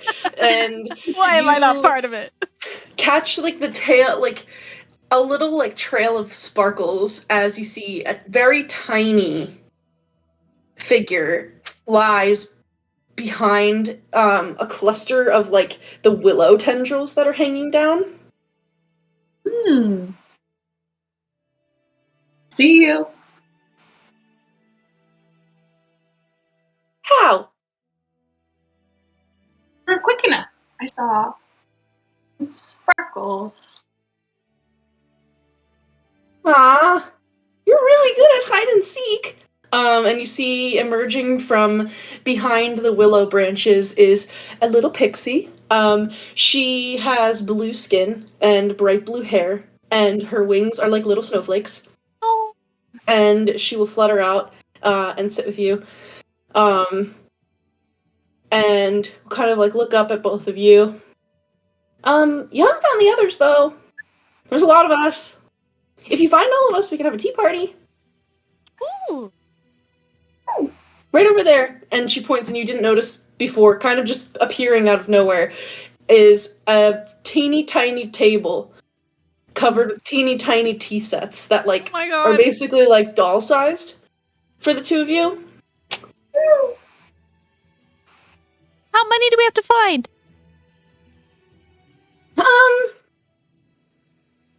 Well, there's 47 here, but Oh my if God. you just find 2 more, then you'll have found 3, and that means we can have a tea party.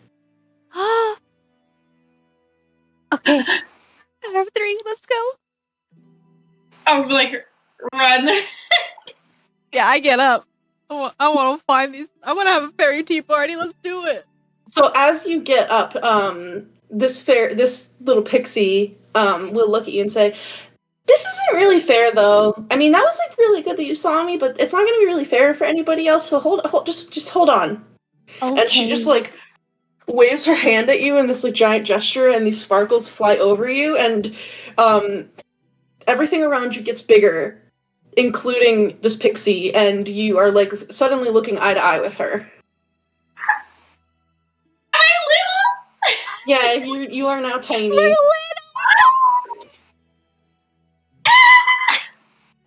I'm gonna run around. Okay, if you guys are going to look for pixies, you can either each roll an investigation check, or you can work together and one person can roll with advantage. Investigation for me is super bad. I have a +1 in investigation and a +0 in perception, but investigation is a +1. I'm gonna help her. Okay. Alright, so you're tag teaming it. Tag teaming it.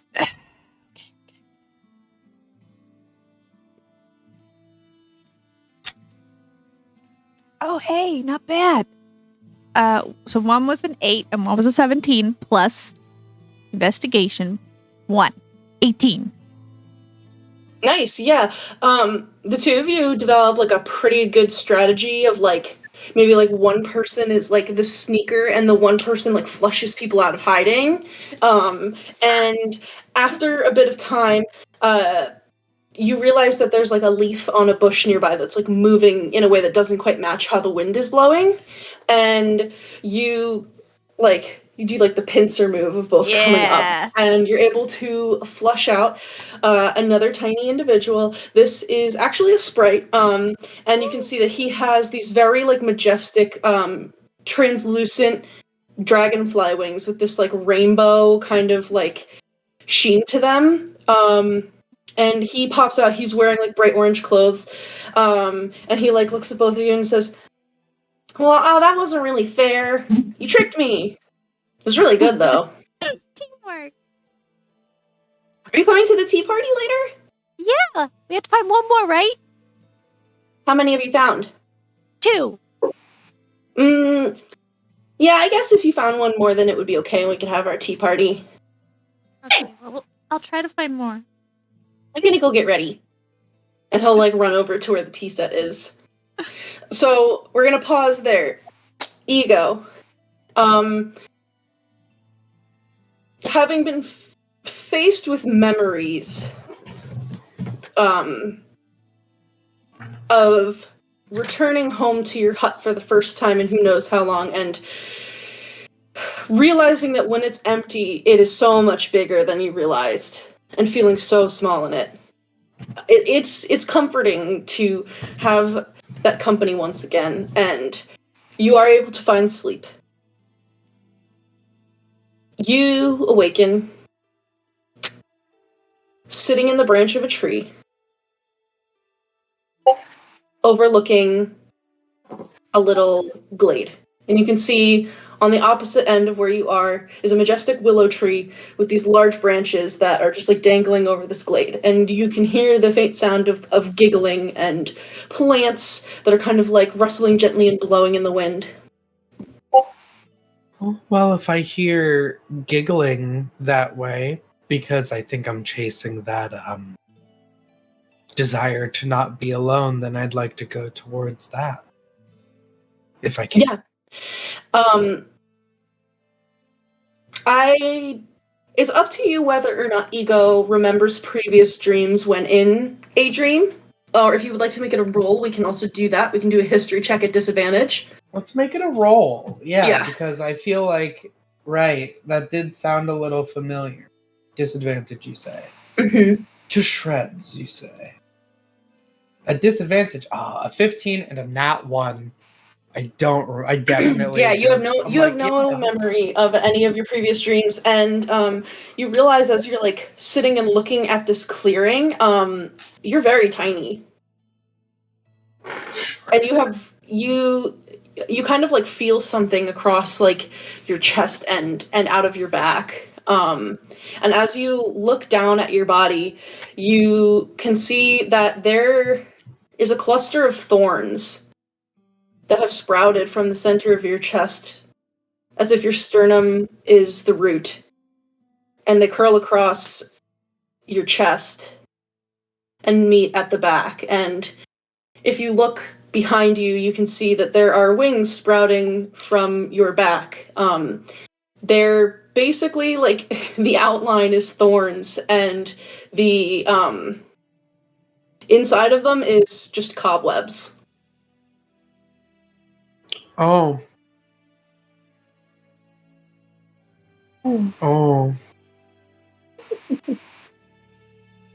There is some. I mean, I will say, like, in the evening light, the dew that like catches in like little spider webs and cobwebs like takes on like that kind of orangey glow, and so it's unsettling, perhaps, to see something emerging from your body that like you don't know if that's supposed to be there or not. But you are not burdened by the memories of things that have happened previously. That's true. And I've always believed in being able to utilize one's own inner darkness and pain. So even if it sprouts as brambles from my chest, if they can work, if these wings can carry me, then so be it. You are able to fly down towards this little forest glade, and you actually see two faces that are familiar to you. You can see Dove and Clover. Oh, I'm one of the little And guys in your dream. You can hear that the two of them seem to be like plotting a strategy to find somebody. They're like, okay, so we looked over underneath the flowers, and the flowers were like super rude, so we're not gonna try that again. But like those willow branches, like maybe that, or there's like that rock over there that has a hole underneath it, and they're like making this whole strategy. Like that rock was looking at me.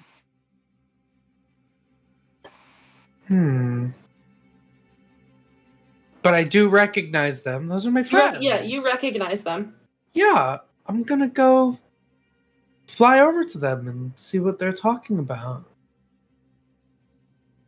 You, the two of you, hear like a little bit of a rustling behind you, and you look, and you can see Ego. I feel like because you guys are in a dream, there's a certain dream logic that exists that means that you were perhaps unbothered by something that would be concerning in the real world. So these gnarled thorns that have sprouted from Ego's chest and formed these like thorny wings behind her are. I mean, you guys are like you're having a tea party with pixies and sprites. I'm not worried about it. Yeah. Whoa, you're here. Does Ego count as a third person? I mean, look at her. She's got the wings. I do have wings. What were you talking about? I think we met for a tea party. The last member of the tea party. Tea party? Tea party. Right over there. I will admit I did hear the giggling from afar. I would participate, I suppose. Hey! The tea party commence. I'm gonna lead Ego over. Yeah, so the two of you can lead Ego over to this now very large and elaborate banquet table that was like the size of a 12-inch ruler before, but now is like this massive thing covered in these mismatched but very fine pieces of like. There's like cups and saucers, there's like little spoons, and there's like little teeny tiny cakes on those like 3-tiered stands. There's little sandwiches, and there's like clotted cream to put on biscuits. And you can see the pixie with the snowflake wings, as well as the sprite in the orange jumpsuit, are there, and they're looking over everything and like stealing like little bits of cake, and just they're like chit-chatting with each other. Found the last pixie. It's our friend Ego. The pixie will look over at you and say, "Oh, that's great. Who?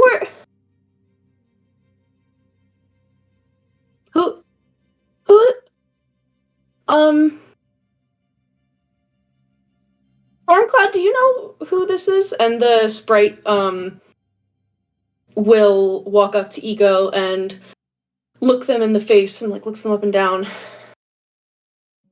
No, I don't. Amaryllis, I don't know who this is. Where did you come from? I just from a tree, a little ways away. I heard the sounds of a party, and these two are my friends. He takes a step back from you and kind of positions himself between you and Amaryllis. The two of you, and he points to Dove and Clover, you might want to go, stand over there. You okay? What is, why am I crying? And you can see that, Amaryllis, is kind of, rubbing at her eyes, too. I am, too. I don't know. Stormcloud, what's going on?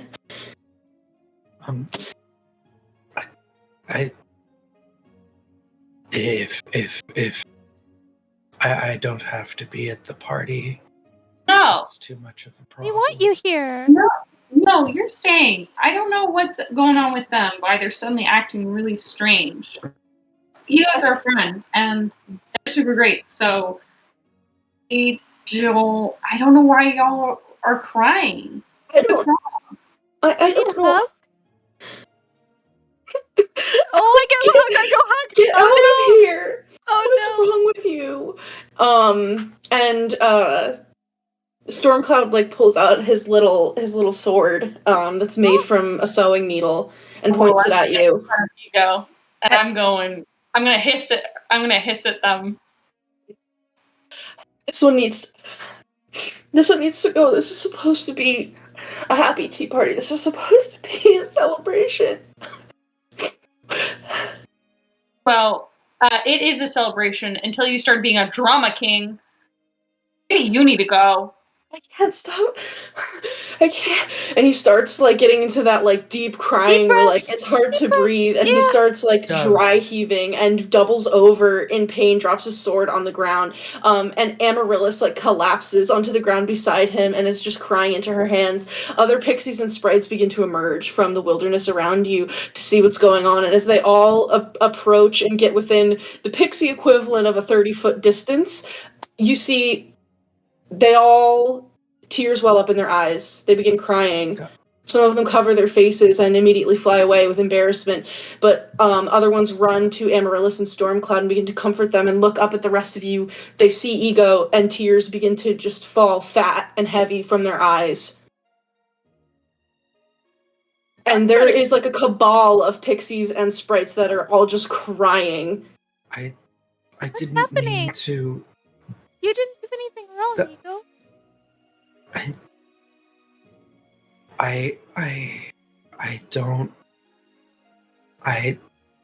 You were having a fun time. I'm just gonna link arms with Ego and be like, No, they pull away. I'm gonna Ego, it's okay. They're just being weird. This feels like a mean prank. I don't know very This is a prank? Clearly not okay. Oh, do you want to go somewhere else? We can have our own tea party. Yeah, let's get our own tea party, Ego. It's okay. Come on. Let's go. Let's go. I'm gonna grab Ego's hand and start. I run away. As you begin to depart, all of the pixies and sprites raise their head at the same time. Oh no. And with blank expressions on their face, staring in your direction as you leave. You hear all of them say in your mother's voice, "Master of Sorrow, be gone from this place." And as you run, you are shunted through time and space. You feel your body begin to almost tear at the seams, and the very fabric of your being feels like it is about to be unwoven and undone. Clover and Dove, you wake up instantly. Ego. Okay, Dawn. Roll me a D100. Oh, come on, Dawn, wake up, I need help.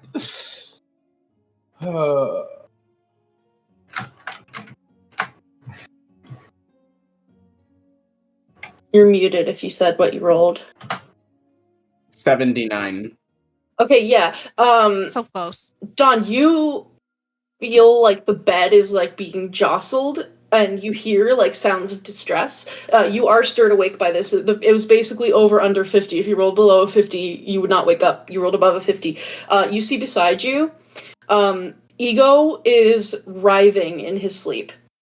Like almost looks like this is like a very unpleasant dream. And is just like muttering and seems to be in distress. But the one thing that you notice is that there is a bump underneath like their top, and something is moving. What the fuck? I hate it.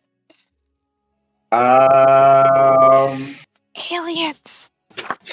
I know, right? I don't know if I should take off the top of someone who's sleeping. There's a creature gonna pop out of his chest and attack you. You better fucking look at it.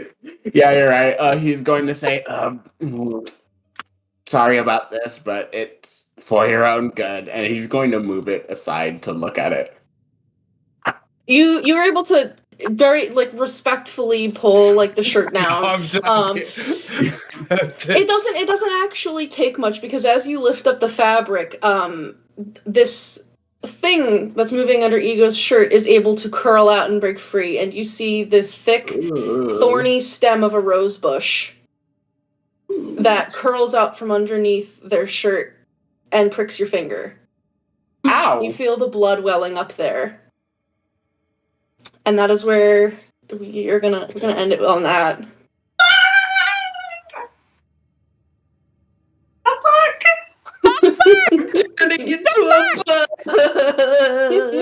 You know, before this game started, Ink, you were like, "Hey, if you ever think that like becoming a hex blood means there's weird transformations, like I'm all for it." You know.